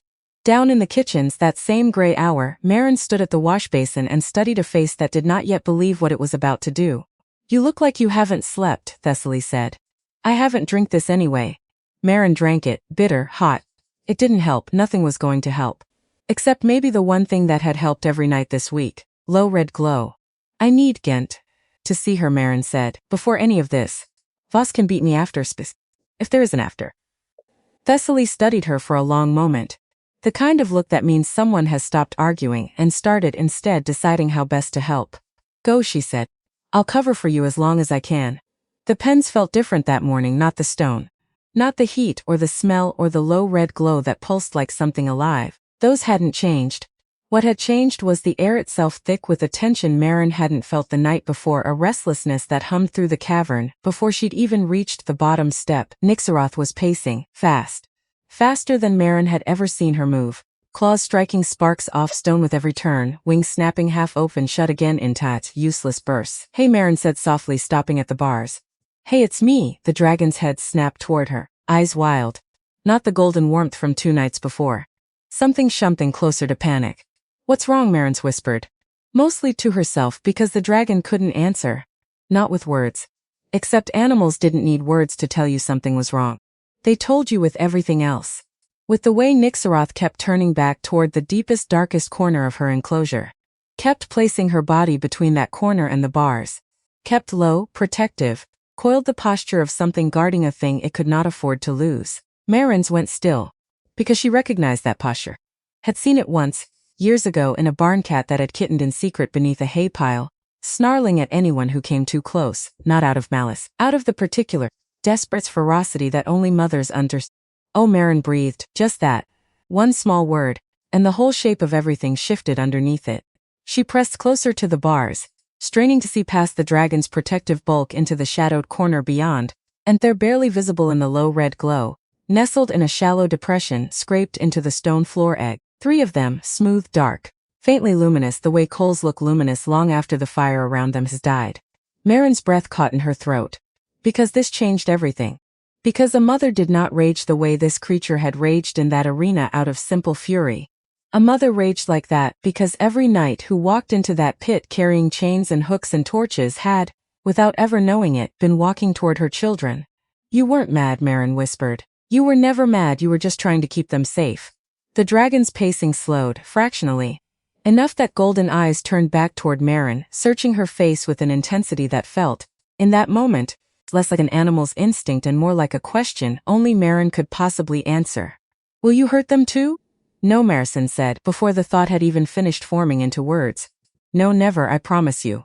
Whatever happens today, I will never let anyone near them. Something in the great body eased, not fully. Not with 3 eggs still hidden in a cavern beneath a castle full of soldiers who had killed dragons before and would kill them again without a second thought. But enough. Enough that Nixaroth crossed the last few feet to the bars and pressed her snout, once more into Marin's open palm. Marin closed her eyes. Held the contact. Let the enormity of what she'd just learned settle into her chest alongside everything else she was already carrying. Because this was no longer only about a girl proving something to a courtyard. This was about 3 unborn lives that no one, not the council, not Lord Vale, not even the king himself knew existed at all. She found Kaelin an hour later. Told him everything in a rush that came out faster than she meant it to, the words tumbling over each other, the way water tumbles over rocks too small to slow it down. Kaelin listened, said nothing until she'd finished. Eggs, he said finally. 3 of them. Which means every knight who ever walked into that arena was walking toward her children. Yes, he dragged a hand down his face. Because this changed the shape of everything. Because a trial built around calming an angry beast was one kind of gamble. A trial that might, at any wrong movement, put 3 unborn dragons directly in the path of a panicked crowd. That was another kind of danger entirely. Does Vale know? He asked. I don't see how he could. Good, his voice went hard, sudden, the hardness of a man making a decision he did not enjoy making. Then he doesn't learn. Not from us. Not from anyone. If Vale discovers there's a nest down there, he won't need ballistas. He won't need mercenaries. He'll simply threaten the eggs directly in front of the whole council and dare me to stop him. You think he'd do that? I no longer know what Caspian Vale would or wouldn't do. A pause. Not after what Aldrich found this morning, he told her then, the letter, the unsigned hand. The foreign men, waiting, discreet. He watched her face go pale as the pieces assembled themselves in front of her. You knew, Marin said quietly when he'd finished. About the letter. This morning. And you let me go down there anyway, yes. Why? Kaelin met her eyes. Did not look away though everything in him wanted to. Because I was afraid fear would break something we've spent 3 days building, he said. I was wrong to keep it from you. I won't do it again. She studied him for a long moment. Anger flickered somewhere behind her sharp. Entirely earned. Then slowly it settled into something quieter. Something closer to understand though not quite forgiveness. Not yet. Don't, she said finally. Don't decide what I can carry, your grace. I've carried worse than fear my whole life. I'd rather know the shape of the danger than walk into it blind. You're right, Kaelin said. I'm sorry. She realized the first time a king had ever apologized to her for anything at all. Kaelin found Aldrich not in the corridor but in the small chapel off the eastern hall alone. Kneeling, though not quite praying or not praying to anything Kaelin recognized. Just kneeling, head bowed. Hands pressed flat against his thighs like a man holding himself together by main force. Aldrich. He startled, badly. The kind of startle that told Kaelin, before a single word was spoken, that whatever this was, it was not nothing. Kaelin. Aldrich rose too fast, nearly stumbled. Clearly, Kaelin studied him. The gray in his face, the way his hands would not quite hold still. You've looked wrong since dawn. I let it go already. I'm not letting it go twice. It's nothing. Aldrich. And something in Aldrich Fen, some wall he'd been holding up by sheer exhausted will for 3 weeks, simply gave out. There's a debt, he said. Fast. Low, like tearing off a bandage before the mind can talk the hand out of it. 3 years old, gambling. I never told you. I was ashamed, and then I was more ashamed for having waited so long to be ashamed properly, and then, a letter. came. 3 weeks ago, unsigned. Offering to forgive the debt in exchange for information. Small things. Nothing that would hurt you directly, it said. A quiet ear, that's all it asked for. The chapel went very still. Did you answer it? Kaelin asked. Quiet. Careful. The particular quiet of a man bracing for a wound he already half expects. No, Aldrich's voice cracked. I swear to you, Kaelin, I never answered it. I told myself I would myself that. And every night somehow I didn't. Who sent it?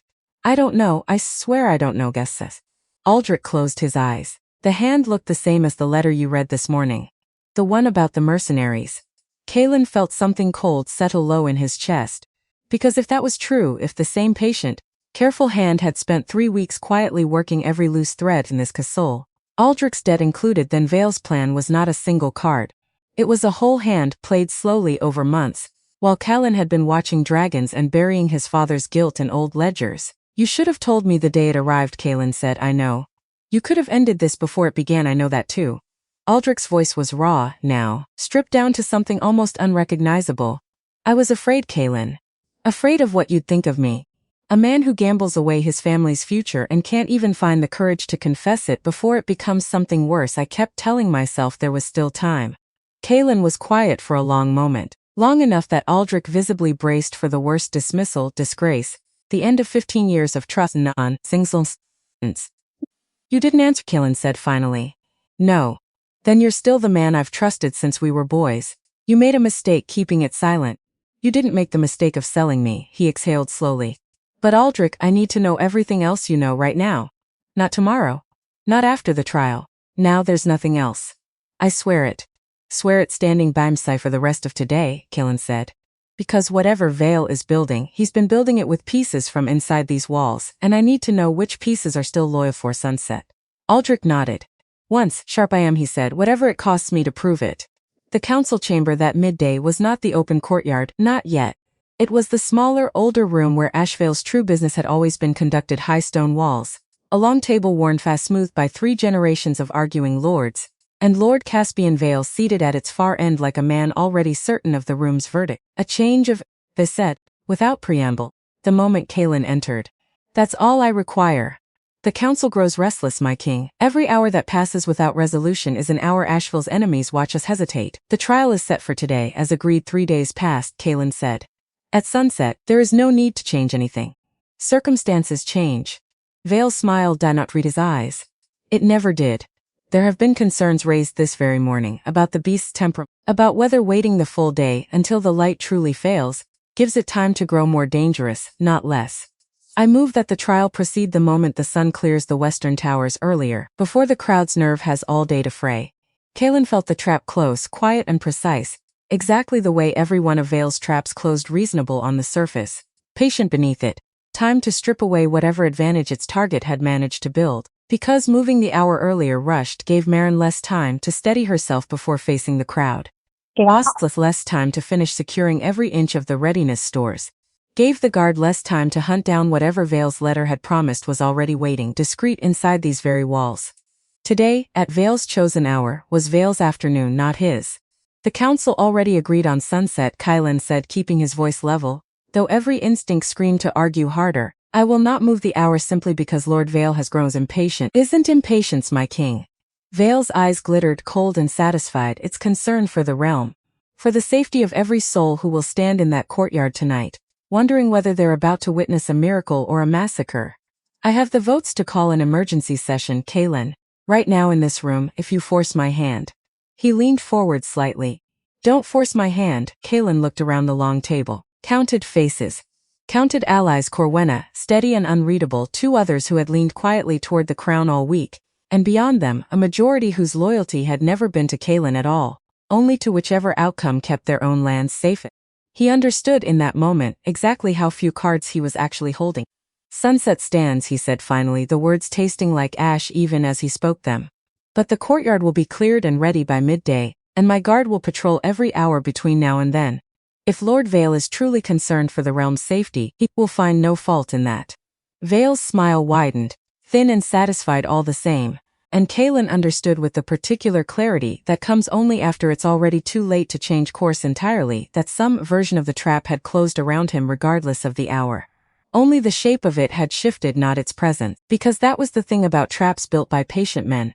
You didn't see the whole shape of them until you were already standing inside. And Kaelin was standing inside this one now. With hours, not days, left to prepare. With Marenson still shaken from a truth he should have told her sooner. With 3 unborn dragons hidden in the dark nest that could, with one wrong movement from a panicked crowd, become the single worst tragedy this castle had ever seen. He left the council chamber at a near run. Found Aldrich already moving toward him. Face tight with news that could not be good. Kael, I know, Vale means to press us regardless of the hour, there's more. Aldrich's voice dropped low, urgent. Ostley's men found tracks along the eastern wall this morning. Bootprints, not ours. A dozen, at least, moving in the dark, gone before dawn broke. Kaelin went very still. How close to the wall? Close enough to see the courtyard from the ramparts above it. Which meant, Kaelin understood, with a cold certainty settling low in his stomach, which meant the foreign men in Vale's letter were not waiting somewhere beyond the border at all. They were already here. Already inside Ashval's walls. Already watching, ready positioned for whatever signals would send them moving the moment the trial began. Sunset, Kaelin said again, quieter this time, almost to himself. Because the word had stopped meaning a mere deadline and started meaning something far more dangerous. We have until sunset to prepare for a battle nobody else in this castle even knows is coming. Aldrich said nothing. There was nothing left to say that would make the next few hours any less impossible. They found Ostley in the armory, a map already spread across the workbench, bootprints marked in charcoal along the eastern wall like a scar drawn onto old stone. A dozen men, Ostley said without looking up. Maybe more we haven't found yet, positioned here and here. He tapped 2 points above the courtyard. High ground. Line of sight over the whole dais. Archers, Kaelin said. We won't know until it's too late to matter. Then find them. With what time, my king? Ostley didn't raise his voice. He didn't need to, the question sat in the room heavy enough on its own. Sunset is hours away, not days. I can double the wall watch. I can move my best men into the crowd itself, plainclothes, eyes open. I cannot promise you I'll find a dozen trained men hidden inside a castle this size before the sun goes down. Then we don't need to find all of them, Aldrich said suddenly. Everyone turned. We need to break their timing, he went on. If Vale's whole plan depends on chaos, a crowd panicking, the dragon reacting badly, the mercenaries moving under cover of that panic, then the plan only works if the panic actually happens. Kaelin understood before Aldrich finished the thought. Which means the trial itself becomes the target, Kaelin said slowly. Not the girl failing. The crowd believing she's isn't. Even if she hasn't, yes. So we control what the crowd believes. As much as any king can control 30,000 frightened people, Ostley said grimly. Which is to say, my king, not very much at all. Nobody spoke for a long moment. Outside the armory's narrow window, the sun had already begun its long, unhurried slide toward the western hills. Indifferent as it always was, to the desperate arithmetic of kings and scullery maids and grieving dragons far below it. Then we give them less to be afraid of, Kaelin said finally. Clear the frontiers, fewer bodies close to the dais. Fewer bodies to trample each other if something goes wrong. Keep the guard visible but calm. No spears raised unless spears are actually needed. And the girl, Ostley said. Kaelin's jaw tightened. Not yet. Then tell her now, Aldrich said. There's no time left to tell her gently. There never was, Kaelin admitted. But she deserves to walk out there with her eyes open. Whatever it costs her nerve to hear it. He looked once more at the map. At the 2 marked points above the courtyard. At the whole fragile architecture of a plan built in a handful of hours. Over months by a man who had never once raised his voice. A months by a man who wore once to voice. It. Sunset. Was coming. He found her in the garden. The same bench. The same cold stone, though the light had shifted since the last time they'd sat there together, gone thin and gray now. The particular flat light of a midday already leaning hard toward evening. You look like a man about to say something he doesn't want to say, Marin said, before he'd even finished sitting down. Is it that obvious? You have a very readable face, your grace, for a king. He almost laughed. Almost. The sound died somewhere in his throat before it fully arrived, because there wasn't room left in him for laughter. Not with what he had to say next. There are men on the eastern wall, he said. Not ours. A dozen, maybe more. Position went to very still. Since when? Since before dawn. And you're telling me now, hours before I have to walk out there? Yes. Why not this morning? Because this morning I still believed I could fix it quietly, Kaelin said. I can't. Ostley's doing everything a captain can do in the time we have left, and it still might not be enough. I decided you deserve to know that. Even if knowing it frightens you worse than anything else you faced this week. Marin was quiet for a long moment. Her hands in her lap had gone still in the particular way, hands the person attached to them's working very not to shake. So the trial was never only about the dragon, she said finally. It was bait. The whole time. I believe so, yes. And if I fail, if the crowd panics, if the dragon reacts badly, those men on the wall do what? Exactly, I don't know, Kaylin admitted. That's the truth. Marin, I don't know what Vale intends, only that he's spent months building toward this evening. And I have spent the selfless hours trying to build a wall around a plan. I only fully understood this morning. She looked away from him. Out toward the courtyard, half visible past the garden hedge, scaffolding and days catching the last flat light of the... There are eggs down there, she said quietly. I keep thinking about the eggs. If everything goes wrong, if there's fighting, chaos, whatever, those men are waiting to do what happens to them. I've already given Osley instructions. A small guard, quiet, stationed near the fence the moment, whatever happens in that courtyard, nobody reaches that nest. Promise me, I promise you. She turned back to him, something settled in her face, not calm. Exactly. Calm would have been a lie, and she stopped accepting comfortable lies. Somewhere around the moment she'd read her father's name in a dead king's ledger. But something steadier than fear. Something closer to resolve. Then I'll walk out there, she said, knowing exactly what I'm walking into. That's all I ever wanted, Your Grace. Not safety. Just honesty, Kaylin said. For whatever it's worth this late in the hour. It's worth more than you think, Marin said. Most people in my life never bothered. Above them both, unseen, Lord Caspian Vale stood at his tower window and watched the light fail slowly over Asheville, a cup of wine warming untouched in his hand. He had not needed to hear their conversation to know its shape. He had built this evening too carefully, over too many patient weeks, to doubt now how the pieces would fall. A scullery maid, frightened but resolved, walking into a courtyard she did not fully understand. A king stretched thin, defending a plan assembled in hours against a scheme assembled in months. A dozen men on the wall waiting for a signal that would come the moment the crowd's nerve finally broke. Vale allowed himself a small private smile, the kind he rarely permitted anyone else to witness. Poor girl, he murmured, to no one at all. She thinks honesty is armor enough for what's coming.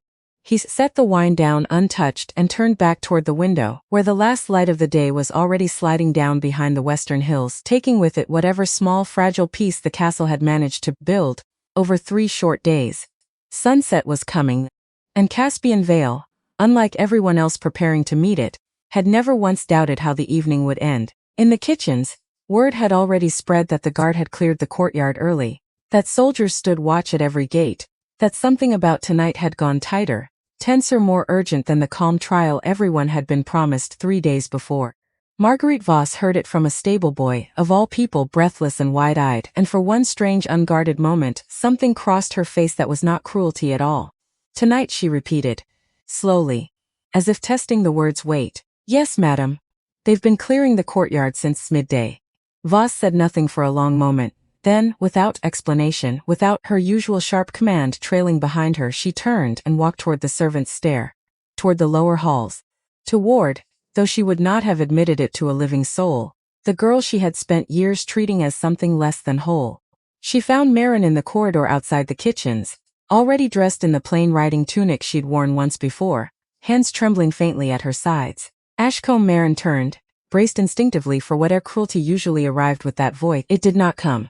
You'll want your hair back from your face, Voss said instead, gruff, awkward, entirely unpracticed at whatever this was. Can't have a dragon mistaking loose hair for something to be wary of. She stepped forward before Marin could answer, and with quick, efficient hands, the same hands that had struck Marin more times than either of them could easily count, pulled the girl's hair back into a simple, practical braid. Neither of them spoke while she worked. There, Voss said finally, stepping back, studying her handiwork, with the same critical eye she turned on every unswept floor. That'll do. Madam, Voss said, sharper now, though not unkindly. Don't make this into something it isn't. I've buried a village of my own, Ashcombe, longer ago than you'd believe to look at me now. I know what it costs a person to walk toward the thing that frightens the whole world, when the whole world has already decided you'll fail. She straightened her apron, composed herself, nearly but not quite the woman she'd been a moment before. Go. Before I say something we'll both regret you having heard. Marin watched her go, something unfamiliar and unresolved sitting heavy in her chest, and understood not for the first time this week, but perhaps most clearly now that people were rarely only the worst thing they'd ever shown you. The bells rang at 1/2 past the hour, low, deliberate. The particular slow toll reserved for events the whole castle was meant to stop and notice. Marin stood at the top of the servants' stair, the braids still tight against her skull, her hands cold despite the warmth of tick still clinging to the corridor from the kitchens below. Thessaly found her there. Said nothing at first. Just took both of Marin's hands in her own and held them, the way she had 100 times before on 100 other nights, except this time, there was no dark room to retreat into afterward. Only a courtyard, only a crowd, only whatever came next. You don't have to be brave, Thessaly said finally. You only have to walk. The bravery can come after if it comes at all. That's not how bravery works. No, Thessaly agreed, but it's how walking works. And sometimes that's all a person actually needs to manage. Marin squeezed her friend's hands once, let go. Down the corridor at the far end, Kalen waited, already dressed for the courtyard, his crown catching the last gray light of the failing afternoon. He did not call out to her, did not rush her, simply waited, the way he had learned, over 3 shorts, that this particular woman needed to be waited for rather than hurried. Marin took a breath, let it out slowly, then she walked, toward the king, toward the courtyard, toward whatever Lord Vale had spent months quietly building in the dark, waiting, patient as old stone, for exactly this evening to arrive. Behind her, far below the castle's foundations, Nixaroth lifted her great head toward the sound of the bells, understood the way animals always understand, long before the humans around them catch up, that the hour had finally come. She did not know what waited above. Could not know it. Not the mercenaries, not the letter, not the whole careful architecture of one patient lord's ambition. She knew only the bells. Only the shift in the air, thick now with a tension that reached even down into her chained, half-lit world. And she knew the scent. Faint, familiar. Growing closer with every heartbeat, the way it had grown closer 3 nights running now, scarred hand, open palm. A girl who had never once tried to make herself bigger than the thing standing in front of her. Whatever waited above, Nixaroth would meet it the only way she had left to trust anything at all. By waiting for that scent to arrive. And believing, despite 2 lifetimes of chains, that it would not disappear the moment she needed it most. Above her the bells kept tolling. Slow. Steady, counting down an hour neither girl, dragon nor king had truly chosen, but all 3, in their own separate ways, had finally agreed to meet head-on. Because that was the only shape courage really took in the end, not the absence of fear. Just 3 frightened, grieving, stubborn hearts, walking forward anyway, toward a courtyard already half lost to shadow, because the alternative, waiting, hiding, letting Vale's patient machinery grind forward unchallenged, had stopped being any kind of choice at all. The evening was no longer coming, it had arrived. And somewhere beyond the castle walls, in a courtyard already filling with 30,000 uneasy souls, a dozen unseen men waited on the high ground for a signal that would come the moment fear at last got the better of the crowd below them. Whether that moment would ever come, whether a scullery maid's open hand could hold back what a king's whole army had failed to prevent, was a question no ledger, no letter, no carefully patient lord could yet answer. Only the courtyard could answer it now. And the courtyard was waiting. Because that is what courtyards do in the end. They do not care who built the trap, or who walks into it unknowing, or who has spent 3 sleepless nights learning a gentler language than the one they were raised to speak. They only wait. Patient. Empty. Ready to be filled with whatever the evenings decides to make of the people who walk into them. Tonight, Ashvale's courtyard would be filled with all of it at once. A girl who had learned finally what her own scars were actually worth. A king who had learned, just as finally, that strength could wear more than one shape. A dragon who had waited far longer than anyone alive to be believed. And a dozen hidden men, patient as their master, waiting for the first crack of fear to widen into something they could see. Whatever the bells were counting down to, it would not be a trial anymore. It would be a reckoning. For all of them together, whether they had chosen it or not. The courtyard was full by the time the sun touched the wall. 30,000 people. Maybe packed into tiers of stone that had never once in Ashvale's long history held this many bodies at one time. Because word had traveled fast, because everyone wanted to see it, the miracle or the massacre. Nobody in that crowd much cared which, so long as they got to watch. Marin stood at the edge of the gate, waiting for it to open. Her hands were shaking, she let them shake. Because pretending otherwise took energy she didn't have left to spend. Breathe, she told herself. Just breathe. Then the next one. Except breathing didn't feel like enough. Nothing felt like enough. Not against 30,000 strangers. Not against a dozen hidden men on a wall she couldn't see. Not against a king standing 3 feet away wearing a crown that suddenly looked far too heavy for the face beneath it. You don't have to smile at them, Kaelin said quietly beside her. You only have to walk. I know, you keep saying that because it keeps not feeling true. He almost smiled at that almost. The corner of his mouth twitched, and then didn't finish the job, because there wasn't room left in either of them for anything so simple as a smile. Lord Caspian Vale sat in the high box, wine in hand, untouched. He preferred it that way, a prop, not a comfort. A man drinking wine at a crisis looked calm. A man who never actually swallowed any stayed sharp. Beside him 2 guards, his own men, dressed in Asheville colors, though their loyalty, like everything else about this afternoon, belonged to a different banner entirely. Signal ready, one murmured, barely moving his— Wait, Vale said. Soft, certain. Let them believe it's working first. Chaos tastes better when hope came before it. Because that was the trick, wasn't it? Not simply breaking something. Letting people believe first that it might actually be saved. The gate ground open. And the crowd, 30,000 strong, went silent all at once, the particular silence that only happens when everyone in a space decides, without discussing it, that noise would be disrespectful to whatever's about to happen. Nixaroth stepped into the light. She was not calm. Not entirely. A lifetime of chains, 8 dead nights. 20 years of grief split across 2 separate captures, none of that unwound in a single walk from darkness into open sky. Smoke curled from her nostrils. Her wings snapped once, agitated. The way a caged thing always tests new space, looking for the edges of the trap, before trusting anything about it. But she was not raging either, she was searching. Her golden eyes swept the crowd, the dais, the royal box, and found, finally, the one thing she'd been listening for since the bells first rang. Hold, Kaelin murmured to the archers stationed along the wall. Quiet, firm, whatever she does. Hold, my king, he said again. I gave my word. Below them Marin walked forward, alone, no spear, no chain. Just an open hand and a heart that had learned, 3 days ago, exactly what fire cost when nobody bothered to ask what caused it. The crowd held its breath. Nixaroth lowered her head. Slow, deliberate. Golden eyes locking onto the small scarred figure crossing the sand toward her. I know, Marin said. Her voice didn't carry far. It didn't need to. I know they took your sky. The dragon went still. Above the courtyard on the high wall a man raised 2 fingers, a silent count. Waiting for Vale's signal. Because that's all it would take. One arrow fired wrong, aimed at nothing in particular, just close enough to spook a crowd already strung tight as a drawn bow. One scream. One surge. And the whole fragile miracle building itself in the sand below would collapse into exactly the chaos Vale had spent 3 weeks engineering, fingers curling with the signal. Except a shout came first, from the wrong direction. From below the wall, not above it. Men on the ramparts, West Tower now. Osley's voice. Loud. Furious because his men had found them. 2 minutes, too late to stop the plan from beginning, but exactly in time to stop it from finishing quietly. Steel rang out, boots pounded stone. And the courtyard, which had been holding its breath for a miracle, suddenly had something else entirely to look up to. Kaelin didn't hesitate. He was already moving before the shout finished echoing off the walls, cloak snapping behind him, sword drawn before his mind had fully caught up with his hands.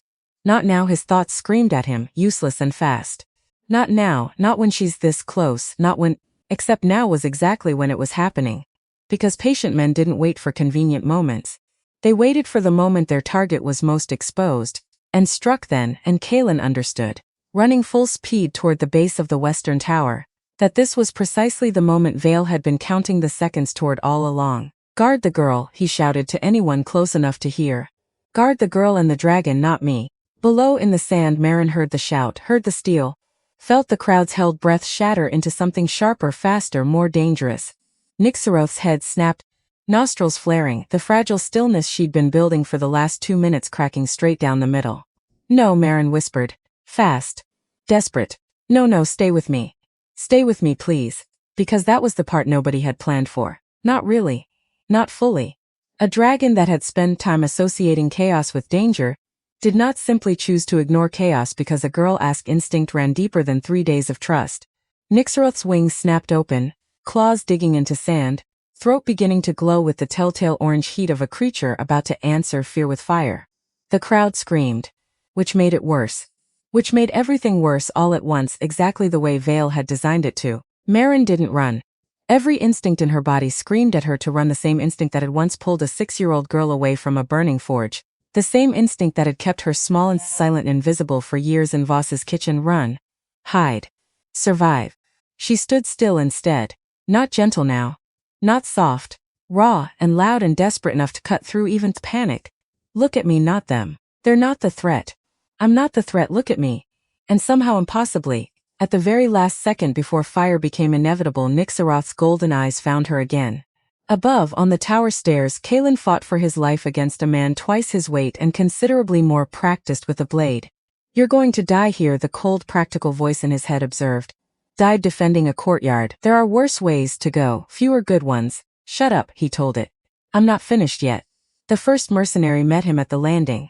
Blade already drawn, already swinging. Barely. Felt the impact shudder up through his wrist, through his shoulder, into a body that had spent more hours reading ledgers this month than swinging steel. This is going to hurt, he thought distantly, almost amused by how calm the thought arrived. This is absolutely going to hurt. It did. The mercenary's blade came in high. Kalen ducked, felt the wind of it, passed close enough to stir his hair and drove his own sword up and in, using the man's own momentum against him the way Osley had drilled into him 100 times in the training yard, and he'd never once believed he'd actually need in real combat. The mercenary staggered. Fell. Kalen didn't wait to see if he rose again. He turned instead toward a second man, already closing from the side stair, and understood with grim clarity that this fight was far from finished. Down in the sand, the crowd's panic had begun to peak, the specific, terrible tipping point, where fear stops being individual and starts being a single enormous animal made of 30,000 smaller ones, moving all at once, trampling anything too slow to move with it. Hold! Aldrich's voice rang out from the royal box, sudden and commanding in a way Marin had never heard from him before. Hold your ground, the king fights for you. Do not give him a crowd to die protecting. It wasn't much, it shouldn't have worked. A single voice against 30,000 pairs of legs already half turned toward the exits. Except something in the sheer, unexpected authority of it, a royal cousin, normally quiet, normally careful, suddenly commanding a crowd like a man who had been preparing his whole life for exactly this moment, cut through the panic just enough that the surge slowed, just enough that people looked up instead of only forward and saw, instead of chaos, a king fighting on their behalf at the top of a tower stair. It bought seconds. Seconds were, in that moment, worth more than gold. Nixaroth's wings folded. Slowly, reluctantly. The orange glow in her throat dimmed, not fully but enough. That's it, Marin breathed, still walking toward her, hand still outstretched, voice shaking but steady enough to carry. That's it, stay with me, stay right here. The dragon's great head lowered, pressed at last into Myr's open palm. And that was when Marin saw it past the dragon's shoulder, past the chaos still unfolding on the tower stairs above, a second smaller commotion, near the lower gate that led down toward the pens. Not soldiers, not guards. Moving fast, moving low, moving with the particular, deliberate urgency of men who knew exactly where they were going and precisely what they intended to do when they got there, toward the nest. No, Marin's voice cracked on the word, torn between the dragon still trembling under her hand and the horror unfolding toward the gate. Kalen, the eggs, she couldn't leave the dragon. Not now, not with the crowd still one wrong movement from collapsing into panic again. But she couldn't ignore 3 armed men heading straight for the one thing that mattered more to Nixaroth than her own survival. Think, she told herself, fast, frantic. Think, there has to be. Except there wasn't time to think of something clever. There was only time to scream, loud as her lungs allowed, toward anyone close enough to help. Osley's men. The lower gate, they're going for the nest. Marguerite Voss had not meant to be anywhere near the lower gate that evening. She had come only to watch, same as half the castle staff, drawn by the same terrible curiosity that had packed the courtyard tears to bursting. She stood near the servants' entrance, apron still on from the kitchen, when Marin's scream reached her. The nest. She did not fully understand in that first frozen second what the words meant, but she understood the direction of them. And she understood, with a clarity that surprised her more than anything else that whole terrible evening, that she was the only person currently standing close enough to that gate to do anything about it at all. So she moved. Because years of hardness had never fully burned out whatever softer thing lived underneath it. Because somewhere, buried deep, was a woman who had once buried a village of her own, and had never once, in all the years since, found a way to make that grief mean anything at all, until now. She reached the gate 3 steps ahead of the 3 armed men, and found in the shallow depression scraped into the stone, exposed and undefended, 3 dark, faintly luminous eggs, entirely alone. 2 she couldn't carry at once. Not fast enough. Not with 3 trained men closing the distance behind her. She grabbed the nearest one instead. wrapped it in her own apron, cradled it against her chest the way she might once decades ago have cradled a child of her own, and turned to run. A hand caught her shoulder, hard, spinning her around. "Give it here," the mercenary snarled. "No," Voss said, final.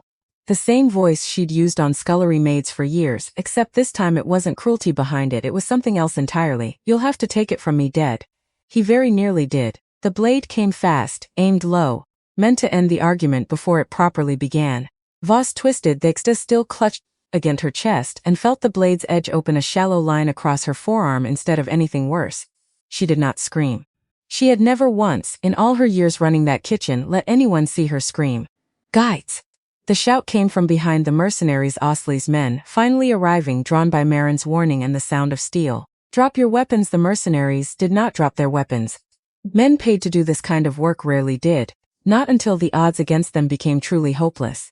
But 3 against 3 narrowed the odds enough that hesitation crept in, and hesitation in a fight like this one was often the only opening anyone needed. The fight was short, brutal, over in less time than it takes to describe it properly. When it ended, 2 mercenaries lay wounded on the stone, disarmed and pinned. The third had fled back toward the wall, chased by 2 of Ostley's fastest men. And Marguerite Voss stood in the middle of it all, blood running from a shallow cut on her arm, an egg still cradled tight against her chest, breathing hard, and for the first time in longer than she could remember, feeling something that was not bitterness at all. Back in the sand, Nixaroth's head came up sharply, some deep ancient instinct catching the scent of blood. Of something happening near the place her children slept. "No," Marin said quickly, both hands pressed now against the dragon's snout, holding, steadying, refusing to let the fragile calm shatter twice on in one evening. "No, listen to me, listen, they're safe. I promise you they're safe." The dragon's whole body trembled, torn between 2 instincts pulling in opposite directions, the pull toward her nest, and to the strange hard-won trust she'd built, over 3 impossible nights, in the girl standing in front of her now. "Trust me," Marin whispered. "One more time, please." Just one more time, and impossibly, terribly, beautifully the dragon chose trust. Her wings folded fully. Her throat's orange glow died away entirely. And slowly, deliberately, the great obsidian body lowered itself to the sand, until her belly rested against. The snout came to rest once more directly in Marin's open palm. The dragon had knelt. In the middle of chaos. In the middle of steel and screaming, and a crowd still trembling on the edge of panic, Nixaroth knelt, because a scarred girl with an open hand had asked her to, and had never once, in 3 days, given her a reason not to believe it. Above on the tower stairs, the second mercenary dropped his blade, raised his hands, 'cause Ostley had arrived at last, 3 guardsmen at his back, and the numbers that had briefly favored the mercenaries tipped, hard and fast, back in the crown's favor. The fight at last was over. Down in the courtyard, 30,000 people watched a dragon kneel to a scullery maid, watched a king descend a tow stair bloodied but standing, watched guards drag disarmed mercenaries out through the lower gate in chains, and understood, collectively, that they had just witnessed something no story told around a fire could ever quite capture properly. Lord Caspian Vale watched it.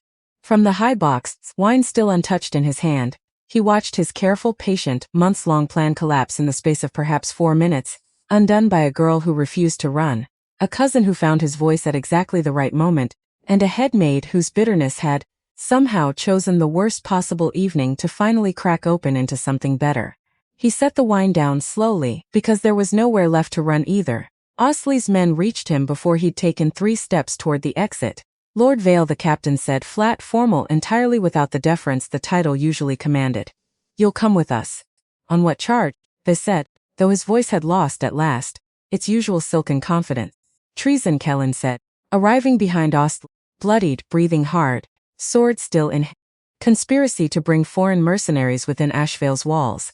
Sabotage of royal property resulting in the death of Sir Roderick Thane. Shall I continue, or is that sufficient?" Vale's jaw worked. For one moment, one brief, telling moment, something like genuine fear flickered behind his eyes. Then it was gone, replaced by the same cold, calculating composure that had carried him through 15 years of careful political maneuvering. "You have no proof," he said. "I have 2 mercenaries in chains who will very much enjoy naming names in exchange for their own lives," Kalen said. "I have a letter in your own careful unsigned hand, and I have 30,000 witnesses who just watched your plan fail in front of the entire kingdom." Vale said nothing. There was, for the first time in longer than anyone in that courtyard could remember, nothing left for Caspian Vale to say at all.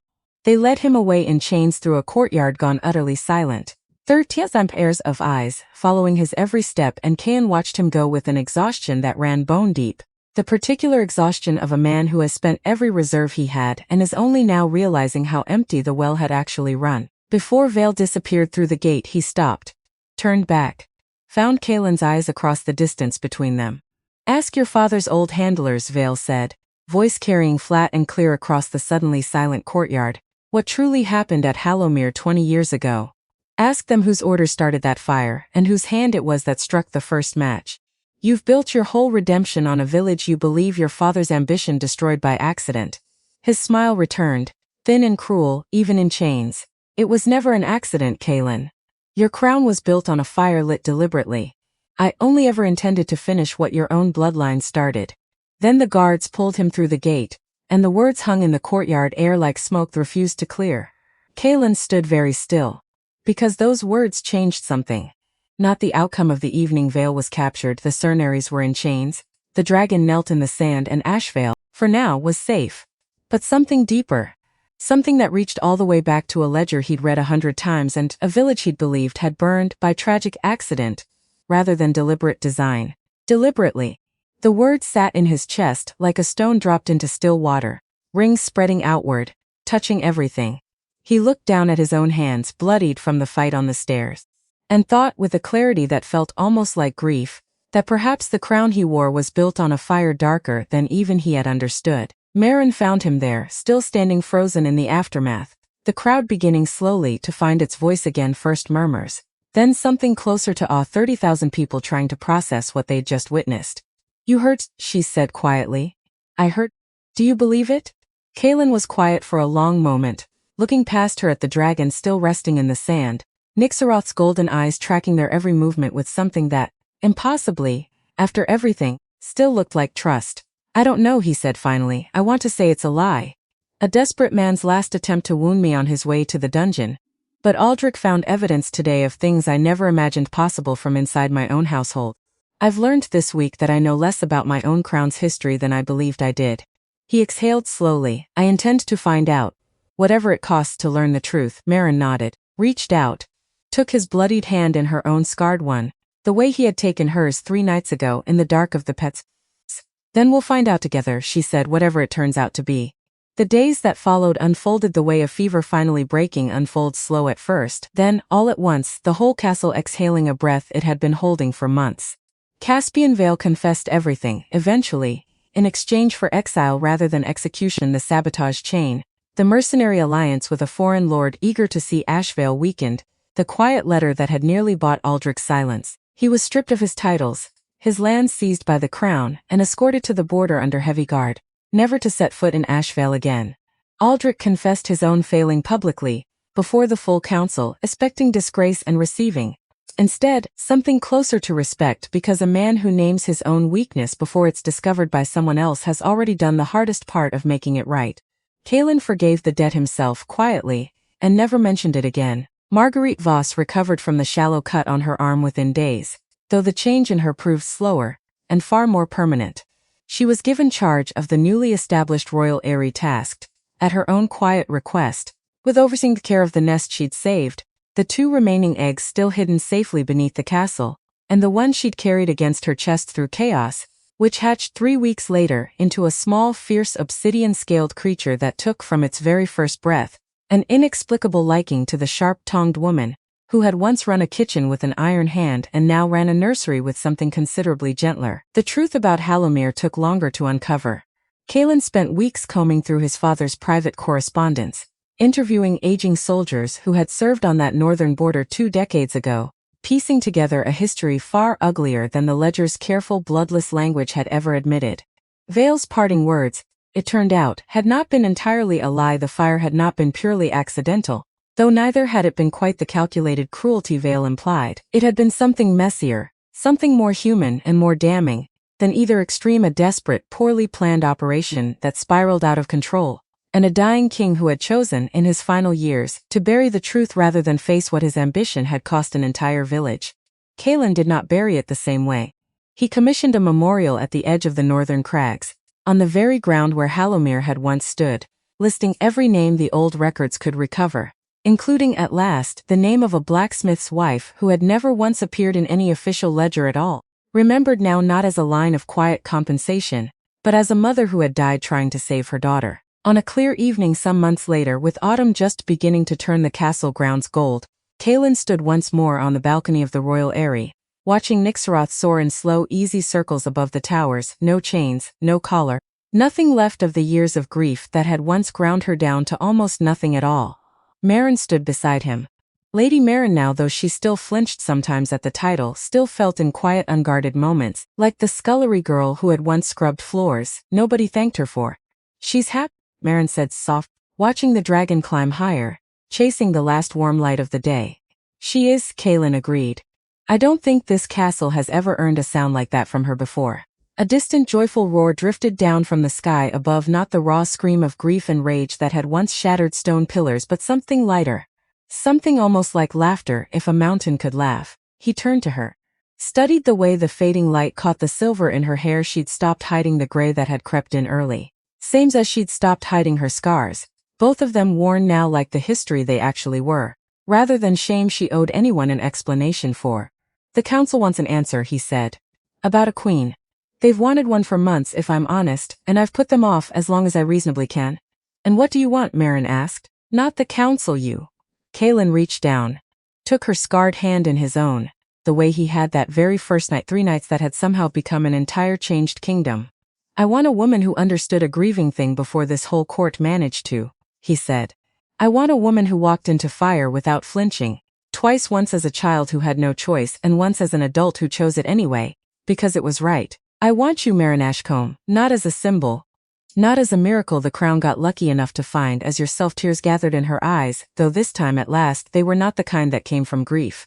"I have no lands," she said softly, "no armies. Just scars and a very complicated history with your family's crown. You have the only thing that's ever actually mattered," Kaelin said, pressing a kiss to the scarred back of her hand. "A heart brave enough to heal what my family broke. That's worth more than every acre this kingdom holds." Above them, Nixaroth's silhouette crossed the last burning edge of the sunset, climbing higher still, freer than she had been in longer than anyone alive could say, and somewhere far below, in a nursery tended by a woman who had once been nothing but cruelty and was carefully becoming something else, 2 small eggs waited for their own turn to hatch into a sky finally worth flying in. The ash of Hallowmere had not disappeared. It never would, not fully. Some fires leave marks too deep for any kindness to entirely erase, but it had at last settled, found a place to rest. Becomes, instead of an open wound, a foundation, something a kingdom could build honestly upon, rather than bury and pretend had never burned at all. Kaelin pulled Meryn close, there on the balcony, as the last light faded gold to violet to a deep, star-scattered indigo, and somewhere above them a dragon that had once known nothing but chains let out one more long, joyful cry into a sky that finally truly belonged to her. The fire had found its hearth, and the kingdom, ash and all, had finally learned how to kneel, not out of fear and not out of force, but out of love, freely given and just as freely returned. Word of that evening traveled far beyond Asheville's borders in the weeks that followed, carried by merchants, by traveling clerics, by the particular restless hunger every kingdom has for a story that ends better than it began. Some versions grew wild in the retelling, the way all good stories do. In some, it became a sorceress, in others a lost princess returned home at last. The truth, stubborn and quieter than either, mattered less to most listeners than the shape of the tale itself, a girl the world had written off. A king who chose gentleness over inherited cruelty, a creature the whole realm had called a monster, finally seen for the grieving mother she had always been. Kaelin never corrected the wilder versions. He'd learned by then that some truths needed no defending. They simply needed time, and enough honest people willing to keep living them, for the world to eventually catch up. On the morning of the wedding, held not in the grand cathedral his father had favored, but in the open courtyard, the very sand where a dragon had once knelt for the first time in front of the entire kingdom, Meryn stood at the gate the way she had stood there once before, waiting for it to open onto 30,000 strangers. Except they weren't strangers this time. Not really.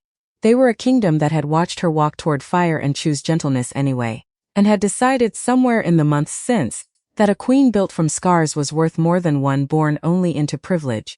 Thessaly stood beside her, radiant with unshed tears, fussing over the hem of a gown far finer than anything either of them had ever imagined wearing back in that cramped, steam-filled kitchen. You're shaking, she said. I know good kind or bad kind. Marin considered the question honestly, the way she'd learned to consider every question that mattered. Both, she admitted. I don't think that's ever going to fully go away. I don't think I'd want it to. Above the courtyard, circling once, twice against a sky scrubbed clean and blue by autumn wind, Nixaroth let out a long ringing cry, not warning, not grief, but something that sounded unmistakably like celebration. The gate opened, and Marin Ashcombe, scullery maid turned queen, scarred hand steady at last, walked forward into the rest of her life. Years later, when travelers passed through Ashvale and asked after the story they had heard in a dozen half-true versions on their way north, the people of the city told it plainly, the way honest things eventually get told once the fear of them has faded. They spoke of a horn that had sounded 8 times for 8 men who did not come back. They spoke of a scullery maid nobody had looked at twice, sent down into the dark as a punishment, who came back up changed. They spoke of a king who had learned the hard way that a crown built on old fire could either keep burning everything it touched, or finally, at great cost, be turned into something that warmed instead. And they spoke always of the dragon on the eyrie, no longer chained, no longer feared, circling the towers each evening with a brood of her own trailing behind her against the fading light, small dark shapes learning the shape of a sky that had at last been given back to their whole family rather than taken from it twice over. Children in the lower city grew up believing the story was mostly legend, embroidered past recognition the way all good legends are. The scarred queen, who still walked the market streets some mornings, trading quiet words with the vendors who remembered her as one of their own, never much minded the embroidery.